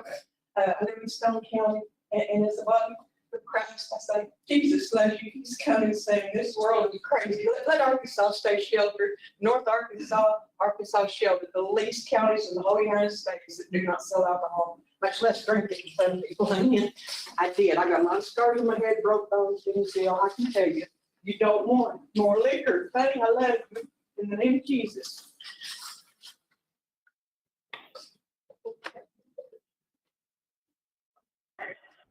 Do we have any other witnesses? Signed up to speak against? I don't think so. Ma'am, this will be your opportunity if you'd like to present anything else on behalf. Sure, members of the board are preparing anything. Oh, May I have one more submission into the record? Thank you. There is one of these for each of the board members. Anyone else can have as far as that go. This was taken from Wikipedia. It is a picture of the entire United States, county by county. You can see the tiny little lines as you're close enough. And the blue represents all the red counties in the United States.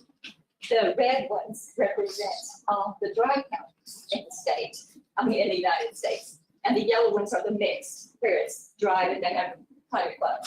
So you see, if you get up close at this, the red ones are mostly in Arkansas. So there's a difference here. I have a feeling it has a lot to do with our Article 7, Section 28, but has changed over the years. But just a few years ago, in 2019, I had a list, there was a lot more dry than there was. Commissioner Glass, I don't think this has anything to do with the alcohol permit we're here for today. I'm making a motion that we just strike this so we can move along. At least.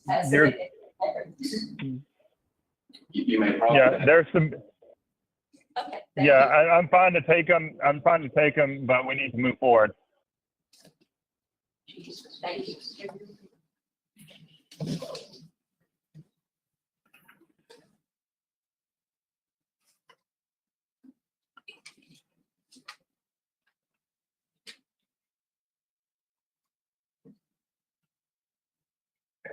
Members of the board, just a few things that we'll say in support of the director's decision here. First of all, this question about the distance of a school to church daycare from a retail liquor store is well-established law. It's established in the case law that we presented to you. It's established case law for 44 years. The legislature is presumed to know and understand Supreme Court decisions. The session has been in, they've met time and time and time again. They have never changed or amended the law that would prohibit it to be any alcohol outlet. The legislature very clearly could have said any alcohol outlet if that is what they meant. The term retail liquor store is a term of art used by the legislature, interpreted by the Arkansas Supreme Court. And a word about judicial review. Of course, any decision that this board makes is reviewable by the circuit courts, by the appellate courts, by the Supreme Courts, and we are bound by the court's decisions. This is not the sort of thing that, as you've heard, might be wholly within someone else's jurisdiction, someone else's purview. This is an alcohol permit clearly within your purview, and all of your decisions, to include this one, would be under the Arkansas Supreme Court's purview as well. So the notion that somehow the Arkansas Constitution prohibits us from making a decision, prohibits the circuit court from making a decision, or prohibits the Arkansas Supreme Court from making a decision, that is not well-founded. And again, this has been established law for over 40 years that an outlet, particularly for on-premise consumption, would only, the distance requirement would not apply. Second of all, on this issue of the seals, this is a very novel argument, but the fact remains that the very first section of that statute makes this a permissive thing. The board and the director may adopt the seal, but it is not required. If it was, it would be shall. Words of legislative interpretation, it's very clear. May is permissive, shall is mandatory. The word may is in this statute. So the notion that an application is not valid or a permit is not valid, it doesn't have a seal, that is without merit as well. So finally, it is clearly within the Arkansas Alcohol Beverage Control Board to issue the permits for alcohol. That is part, if you'll see on the second page of the exhibit package. Once the majority of electors within a county vote to go wet, and with an application is in a wet county, then it would be for the director of alcohol beverage, continue issuing license permits for the manufacture or sale within the designated territory. So it is clearly within both our purview, within the board's purview, of alcohol permits being issued in the state. I don't think that leaves anything else, questions of law, but if there's anything. The directors pointed out, when this permit was issued, the director did take into consideration the public convenience and advantage. That's why we're looking at things like there was a previous alcohol outlet in this exact location. There's another alcohol outlet just a few feet away.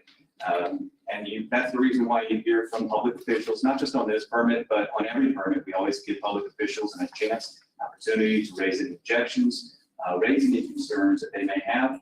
And so I think it's very clear that this outlet does benefit public convenience and advantage. Obviously, not everyone is in favor of it, but as the mayor said, they dotted their i's, they crossed their t's, they are legal to have a permit here. And I think the public support is in favor of this, and public convenience and advantage would be in favor of upholding director's decision.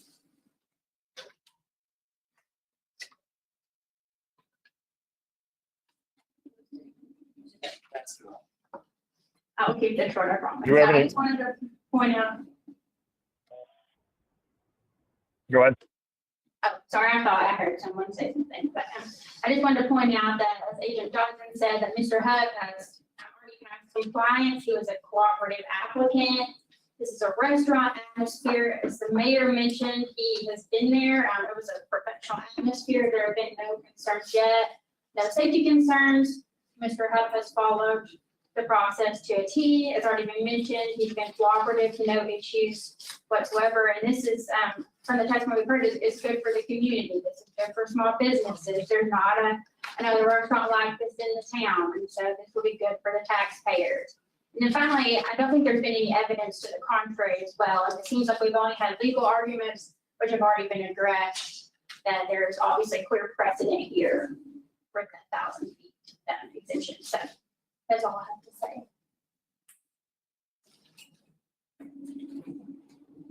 Are there any questions from the board members at this point?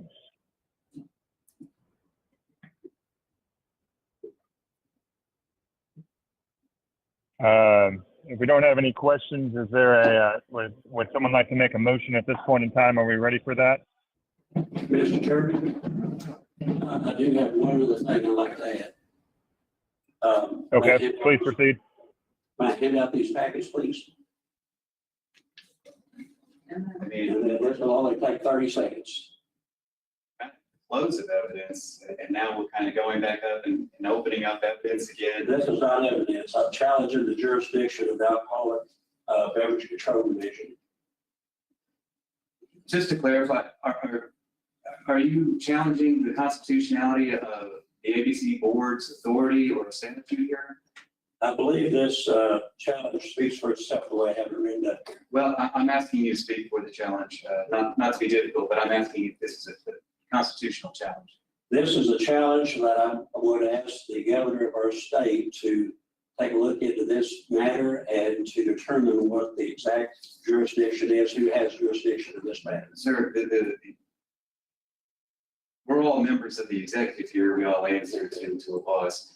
But ultimately, this is an administrative law proceeding, and any appeals of that would not go up the executive branch. They would be going up the judicial branch. So if you have a close, then I think that was my understanding, that you would be permitted to make a close. And so if you have those legal arguments, I think that this is a fine time to make those legal arguments. But I am, members of the board, I am objecting to a handout now. We've had quite the opportunity for testimony and evidence being presented, and we're at a close. Sir, you're refusing to receive this challenge jurisdiction.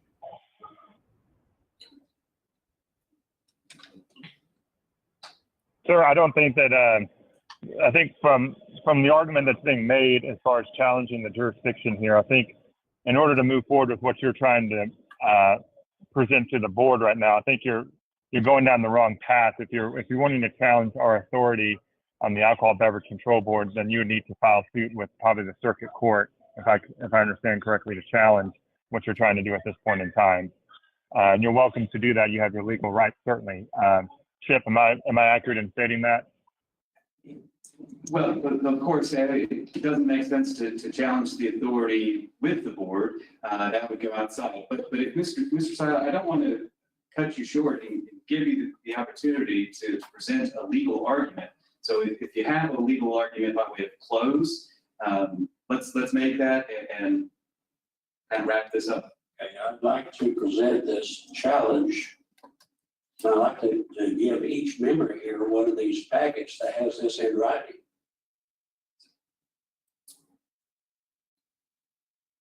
I think that would be something the chairman would have to rule on, whether or not we're going to introduce additional evidence now at the conclusion of the case. You're not on. Chairman, you can unmute. Sorry about that. I unmute on two different things, and I keep forgetting that. At this point in time, we've accepted all the evidence that was, everyone's been given clear instruction on when evidence is to be presented on both sides of this case. And at this point, we spent a good amount of time, hearing all arguments from both sides on this. And I think it's time to move forward without accepting anything else at this point in time. I apologize, but we got to move forward.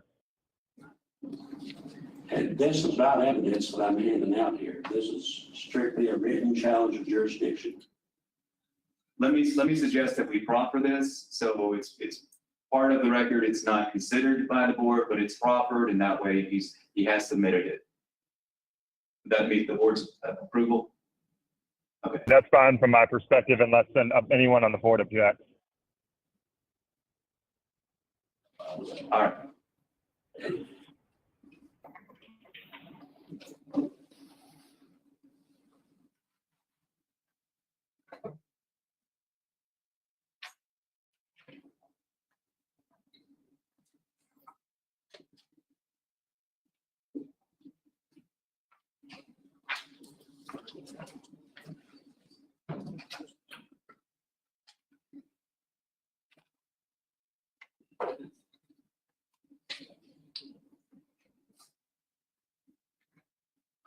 I have no other comment. This speaks for itself. Thanks, sir.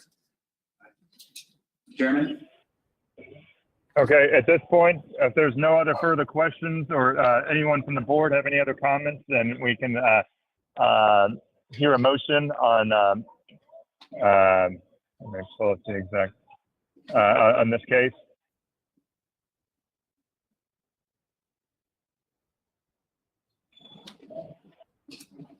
Okay, I can try to do this.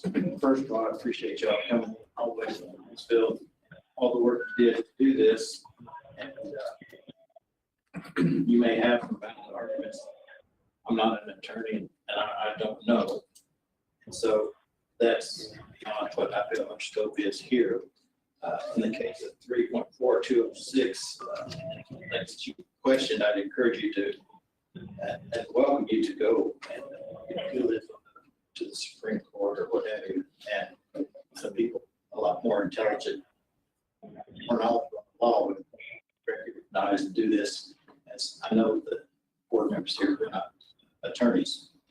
In this particular case, in the case of Joseph Hupp, the Crooked Rooster Bar Grill, 105 West Main, Huntsville, restaurant mixed drink application.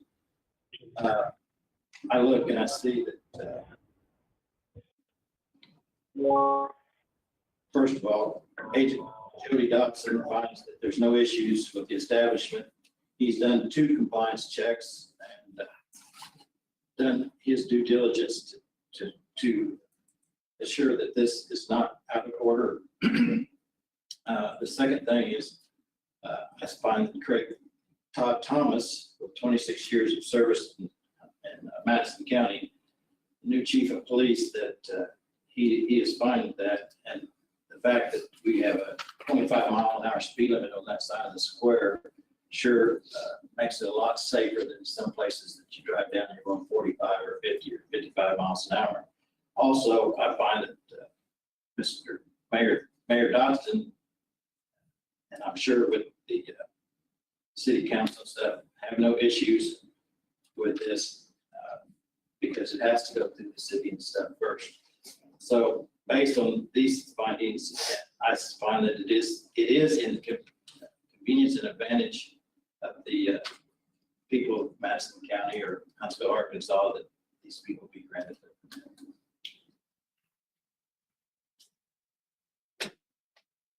I'll second that. Okay, we have a motion and a second. All in favor? Okay, motion carries. Mr. Hupp, thank you for your time. Thank you for everyone else for their time coming down for this. Do we need to take a recess or anything, bathroom break before we start the next one? Yes, please. Okay, all right. 5-10 minutes be good enough? May come back at 11 o'clock? Sounds good. Thank you. Okay. Okay, Michael, do I need to hold the meeting or close it for now? Pause it? It's fine. It's fine. We'll just mute everyone and reconvene in about 8 minutes. Okay. Thanks, everyone.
We did. You learned all the I don't know what you're referencing. You don't know that movie. I use that sometimes. Yeah. Oh, there's somebody. Jody? Jody, Alex?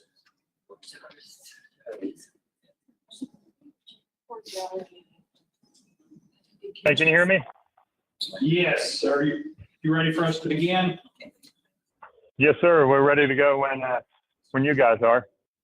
Okay, who all do we here have before, for the Laurel Reynolds? Here? Yes, please, you can have a seat right there. Okay, and who all is going to testify on this matter? Can I have all you, please raise your right hands. Mr. Chairman, they're ready to be sworn in.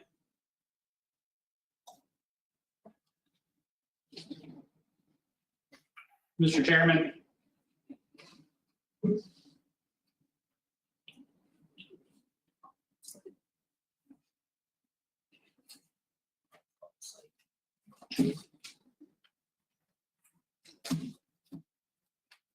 Alex.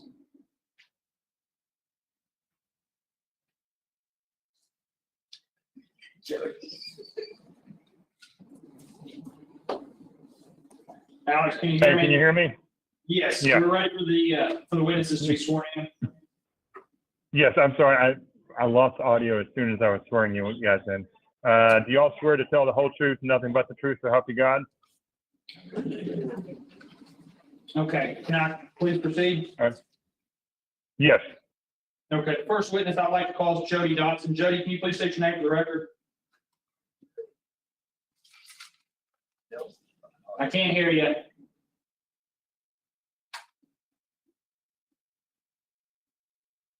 Still nothing.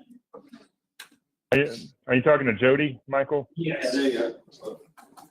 Jody, can you? Okay, Jody, while you work on talking to us, I'm going to go ahead and call Chief Todd Thomas, excuse me. Of course.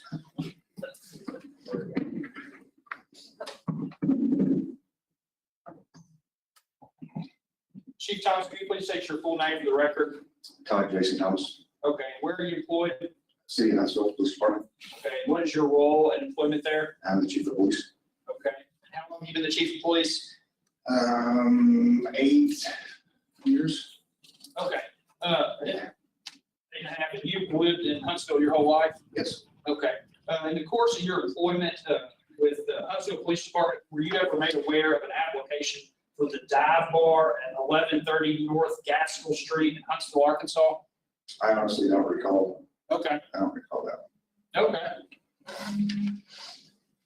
I'm aware now. you're aware now. Are you familiar with the location? Yes. Can you tell us a little bit about the location? It's a food trailer court. I'm going to say an acre or 2 acres. Just open gravel area Okay, on the edge of town. it's on the edge of town. 2 acres, yeah. What is it in the middle of a residential area, undeveloped area? How would you describe? I don't know what the zoning is, but it's not, it's got to be commercial or dual use. Okay, It's not residential. okay. Is that a high traffic pedestrian area? No. Okay. So mostly traffic is there via automobiles? Correct. Okay. I like 412 Business West. Kind of putting you on the spot. Did you have any, you see any safety issues with a permanent establishment being located right there? No, nothing unusual. Okay.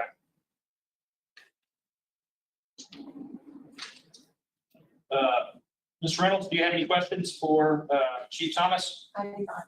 Okay. Board members, do you have any questions for Chief Thomas? Thank you, Chief Thomas. Thank you. Jody, can you hear us? Yes, sir. I can hear you. Can you hear me? Yes. Okay. You were sworn in earlier? Yes, sir. Okay. Please state your full name for the record. Jody Dotson, Okay. Where are you employed? with ABC, Okay. How long you been employed there? a little over 8 years. In the course of your employment, do you cover the area of Huntsville, Arkansas, Madison County, Yes, sir, I do. and you're responsible for investigating violations and permit applications amongst other things in that area? Yes, sir, I am. Okay, in the course of your employment, do you have an opportunity to investigate an application for Rural Reynolds doing business as the dive bar? Yes, sir, I did. Okay, we're going to talk a little bit about your investigation. I want to talk about the physical location. Can you describe the area for the board? It is an outside area food court, has a central area with the picnic tables where folks can eat after they've ordered their food at the food trucks. And then they have a building there that has restrooms in it and another building that is set up almost as a concession stand type building that the alcohol is served out of. Okay, when you were conducting your investigation into this matter, did you notice any regulatory issues that would prohibit the granting of this permit? No, sir, I did not. Okay, and to your knowledge, have you received any objection from elected officials on this permit? No, sir, I have not. Okay, are there any other alcohol? I'm sorry, go ahead. I was going to say, I've had a few conversations with the mayor about it, and that was probably my most in-depth conversations was with the mayor. Okay, and what was the context of those conversations? Just letting him know about the business that applied for a permit and if he knew of any issues, and he expressed to me that he did not know of any issues with the location. Okay. And you're not aware of any, well, excuse me, let me back up. Are there any other alcohol permitted establishments in that general area? There's none real close to it because it is on the outskirts of town. What do you mean by real close? The closest one would be one of the other Mexican restaurants, which would be probably anywhere from a quarter to a half a mile back towards town. During the course of your investigation, did you notice anything that would give you concern regarding safety issues for a permit at this location? No, sir, I did not.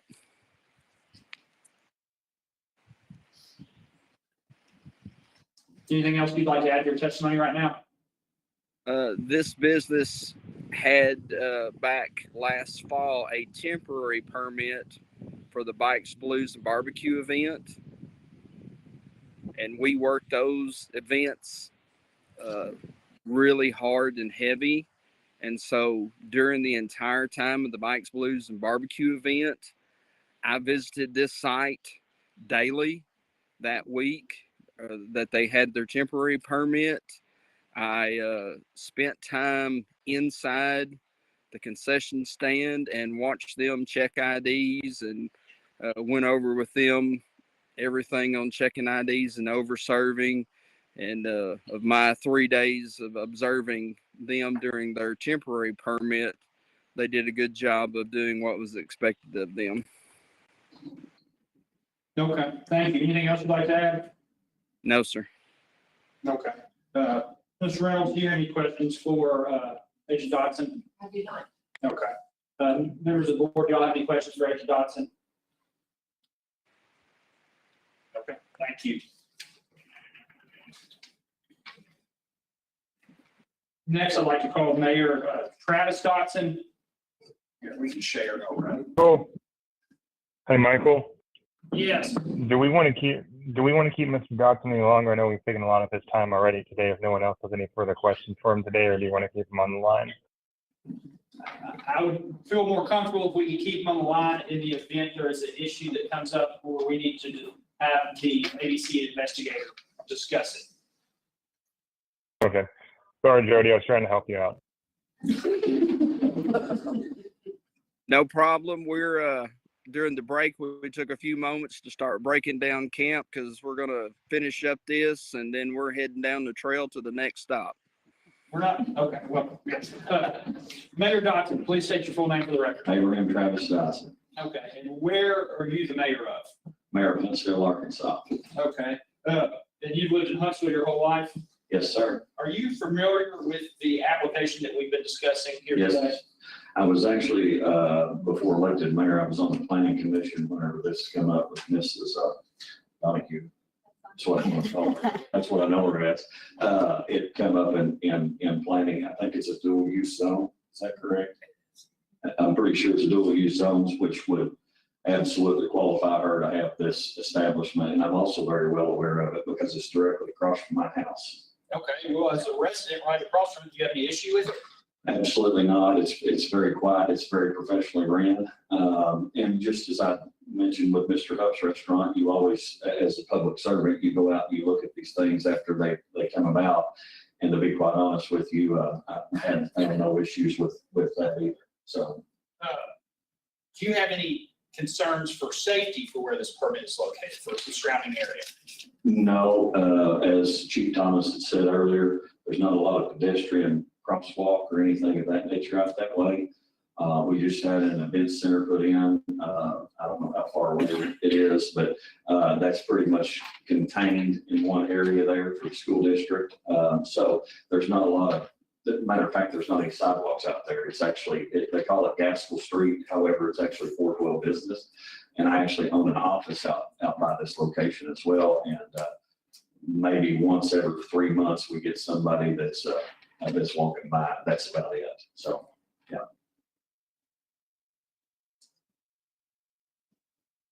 Okay, I have no further questions. I'll pass the witness, Ms. Donahue and/or Reynolds. Do you have any questions? I live in town for Beverage, right? Yeah. Members of the board, y'all have any questions for the mayor? Am I good? You're good to go. Thank Thank you. you. I will now call Ms. Laurel Donahue Reynolds. There you go. Yeah, is that the full name? Yes, sir. Okay, I got it. Please state your name for the record. Laurel Donahue. Okay. And where do you live? I live in Madison County, about 6 miles from where the food truck court is. Okay, I heard you state earlier that you've lived there, or have you lived there your whole life? Is that what you indicated? Minus 10 years. Minus 10 years? Okay. And you are responsible for filing an application with the ABC for a permit at 1130 North Gaskell Street, correct? Yes, sir. Tell us a little bit about what your plans are for the permit at that location. We have spots for 8 food trucks. As we heard earlier, there's not much to eat in Huntsville besides Mexican food. So our purpose was to bring more variety to the community, but also build a space where people could hang out together. That's why we did the big center area with all of the picnic tables and the lighting. We have a restroom, very nice restroom, men and women both. On the back of the restroom, we hope to, as we grow, show movies, have movie nights, and just have a really nice community meeting space, but with a variety of food. So that mom can have Chinese food, dad can have barbecue, and the kids can have a donut kolache. We have that next month. So then we also, my business partner and I have been friends since kindergarten, 46 years. We decided to do the bar as a side business for ourselves, but also because a lot of people had stated they would love to hang out and have a beer. Or they would love to hang, especially our age group of girls, love to hang out and get together and have a glass of wine. We are doing beer and wine only. We have no intention of adding any other alcohol or hard liquor. It would just be too labor intensive for us because it's just us. We will also have added security the nights that we're open. We're not open yet. We were going to open and I received the letter for the appeal. So I decided just to hold off because there's been a lot of time and money invested and we were just going to wait until we knew that everything was okay to go ahead before we bought inventory. But I have 2 son-in-laws with a lot of friends who want to help run security and they're ready to wear their t-shirts with security on the back and keep everybody in line if need be, just to have a presence there. And that was what we're hoping for is something to benefit the community, bring in more tax dollars, and to keep people from driving, as Mr. Huff said, to other counties to spend their money.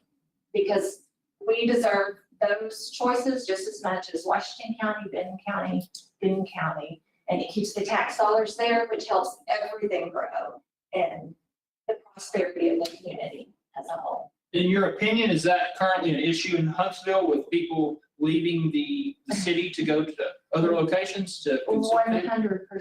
Okay. Yes. You mentioned a little bit about the investment that you put into this property. Do you own this property? My family owns the property, and my father has invested $125,000. Yeah. That's not to say that we thought this was gonna work and make us a whole bunch of money. There, you know, if it didn't work, there are other options. Because whatever's supposed to happen is gonna happen, and you deal with it as it comes. So we improved the land tremendously, and for our vision, if our vision doesn't work, it doesn't work, and we do something else. But yes, there was a large investment. Is it your opinion that the alcohol permit would be necessary to help this business succeed? It is going to definitely be a help to draw more people for the various trucks. And it's going to help us bring in those trucks from other counties that already have it. Because you have your other food courts in Washington County and Benton County who do have access to the beer and wine. And those guys are paying rent on the trucks. So of course, the more money they generate, the more they want to stay. So you're competing not only for customers, but you're competing to get these trucks here. Yes, Put your establishment. yes, sir. Okay. To keep the spots right now. Yes, sir. You believe that this permit could help with both of those? I do, yes. Okay. Tell me about your hours of operation. How late do you anticipate staying open? We are anticipating being open Thursday, Friday, and Saturday nights. Currently, the Asian food truck has extended their hours for the summer right now until 8, and as it gets darker, they're going to extend until 9. So I don't see us being open past 10 o'clock. I can't 100% say those are going to be our hours because we haven't even really had a trial run. During Bikes and Blues, we were open until we wanted to be open later. We would see things start dwindling out about 9 o'clock at night. And we're certainly not, once the food truck's closed, we're not gonna sit down there just to look at them. We love each other, but we're not gonna sit down there just to look at each other, you know, and sit and not have anything to sell. You said Thursday, Friday, Saturday? Yes, sir. Okay.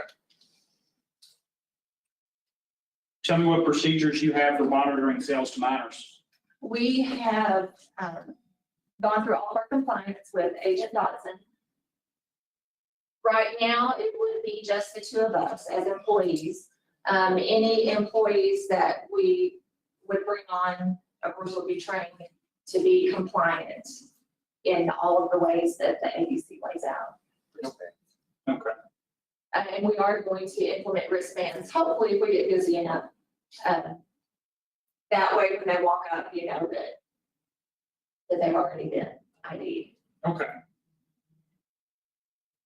Board members, do y'all have any questions for Ms. Donahue Reynolds?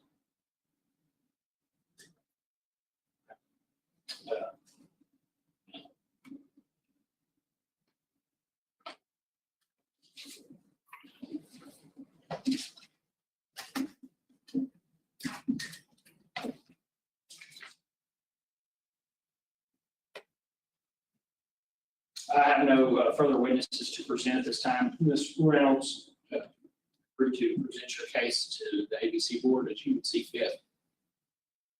Well, I think I have about said everything that pertains to what we're doing. I know we've all been here long enough. I appreciate everyone's time. I appreciate the effort that's been put in by Agent Dotson very greatly. He is incredible to work with. Travis and Chief Thomas, thank you for coming up. I know I lost my babysitting my grandbaby, so I know how it goes. And we do plan to run a professional establishment. We're not there to do anything detrimental to the community. It's our community. because it's where we live and where we grew up. So, thank you. Okay, and one last thing I'd like to do before we finish up. Page 2 of your last exhibit pack, the law and analysis. I'm going to ask that this specific page be entered into evidence in this case. As we went through last hearing, this is the part that deals with the legal analysis regarding distance from schools and churches and our ability to issue permits in this area. I would also ask that of that exhibit packet, pages 10 through 31 be admitted as ABC's Exhibit 2. That's the portion of the exhibit packet that declares Madison County to be a wet county. Mr. Chairman, will Those these are great. exhibits be accepted? Yes.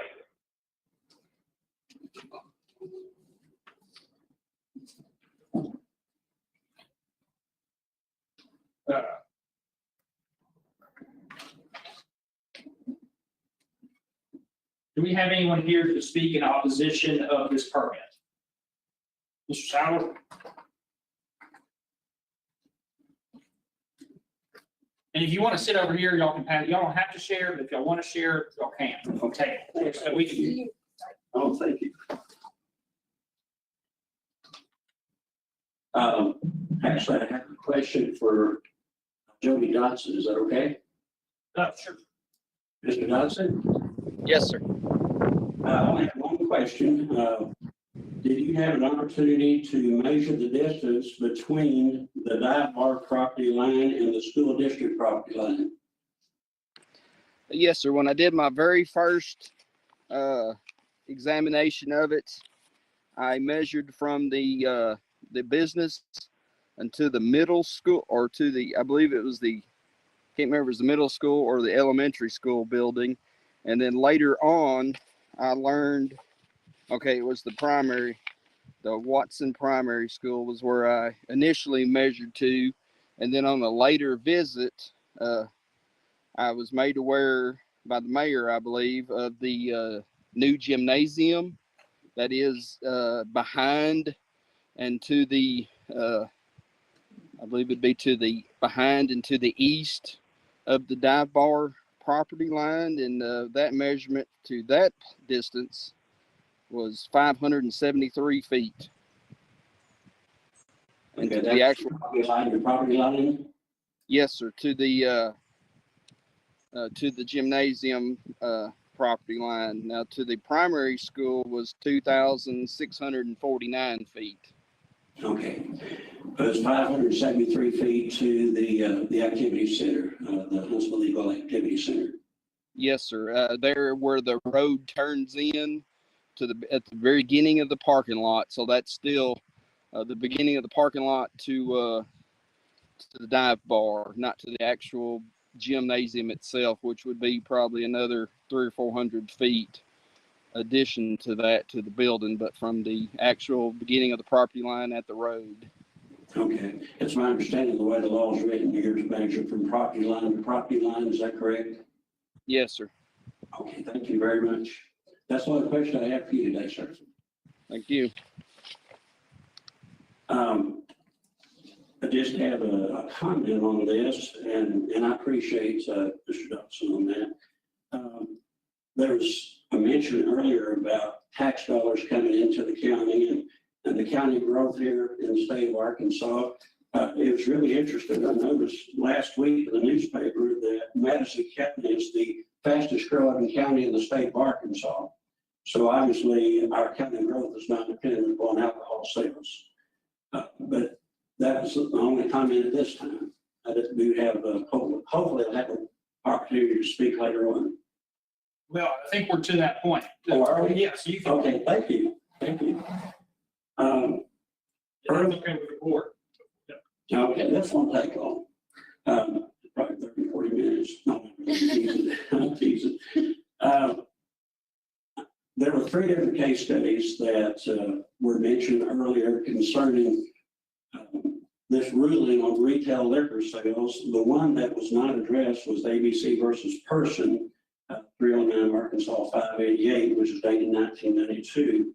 In this third Supreme Court case, opinion provided by Director Michael Lewis as a supplemental supporting basis for ABC's longtime interpretation, construction of the definition of retail liquor business to apply only to package stores, we find even less support for the ABC position on this one. Instead, overall, it seems to possibly disprove the ABC position. From all the legalese arguments in section 4 of the opinion, it seems that the only thing accepted from the definition of retail liquor business is private clubs. It does not mention on or off premises retail sales of any other sort at all being accepted from that definition. In fact, I think it's significant that this case also repeatedly refers to the 1979 error, quote unquote, by the ABC in granting a permit too close to a church. It does not specify that the error was to a package store, but very definitely acknowledges that the church venues must be protected from close proximity to alcohol sales. It doesn't say which type of store, again, it just says alcohol sales. And that previous error, again, quote unquote, in no way could make it a right for another error to be made. So just because we made that same mistake repeatedly in the past as a state doesn't mean that we should just keep right on doing it. So in conclusion, if these decades-old Supreme Court opinions truly formulated a definition for retail liquor business, why do you suppose that it's never been made a legislative addition to the statute? Probably because it would cause public outcry for a sensible defining to agree with the original purpose and the spirit of the statute, which would be to prohibit alcohol sales of any kind near our schools, our churches, our daycares. It seems like it's time for alcohol control to return to the county or the local level where the people can truly participate in such important matters of local concern, rather than continually being insulted and ignored by the arrogant and money-focused state agency that fails to abide by the strict rules of the FOIA and violates the Constitution. We're here to talk about the ABC permit. We're not here to talk about other people and make outlandish claims. Let's keep this focused, and I object because it's not relevant to what we're doing here.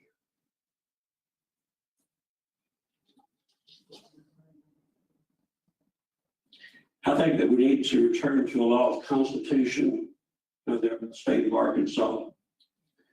In Article 7, Section 20. The law, I object again, will reflect itself. We don't need to go down the same thing again, making the same outlandish arguments that have already been settled by the Supreme Court. We're just rehashing the same thing here. And I argue again, it's not even relevant to what we're talking about. Local control. Michael, evidence that put it into place. They had a local option election in Huntsville. So, I mean, the claims aren't even supported by facts. Okay, do I not have an opportunity to make a closing comment? You are, but you need to make it relevant to what we're here for. Well, which is this specific application. I think the state code is definitely specific to this application. I think the laws are definitely specific to this application. And if this application isn't being, if the permit is not going to be issued according to the law, then why is it being issued? Mr. Chairman, I would ask that we limit closing arguments to 5 minutes. Michael, I was about to say the same thing. Sir, you've got 5 minutes on your close. At that point, we'll be moving forward. Okay, this will take me about a minute. And let's return to the rule of law of the Constitution of the state of Arkansas, Article 7, Section 28, and State versus Brandon, 28 Arkansas 410, and Arkansas Code 3-4-206. And by doing so, stop the ABC violation of Constitution Article 2, Section 12, which allows only the legislature to set aside or suspend these aforementioned laws. And I'm finished. Thank you. My quick rebuttal is the legislature passed Arkansas Code Annotated 3-8-208, giving the director of ABC the authority to issue licenses. That's exactly what we're doing. I'm not going to belabor the point regarding distance from school and church. It is in the sheet of paper that I handed y'all. The Supreme Court has already handled this. Just from a practical impact, think if the 1,000-foot rule applied to every single alcohol permit that was issued, you would not have any alcohol permits in any city in the state of Arkansas. That is a practical impact that's not even, it doesn't even make sense. That's clearly not the intention here. Again, this has been rolled on before. I would ask that you uphold the director's decision that this permit is a public convenience and advantage. Thank you.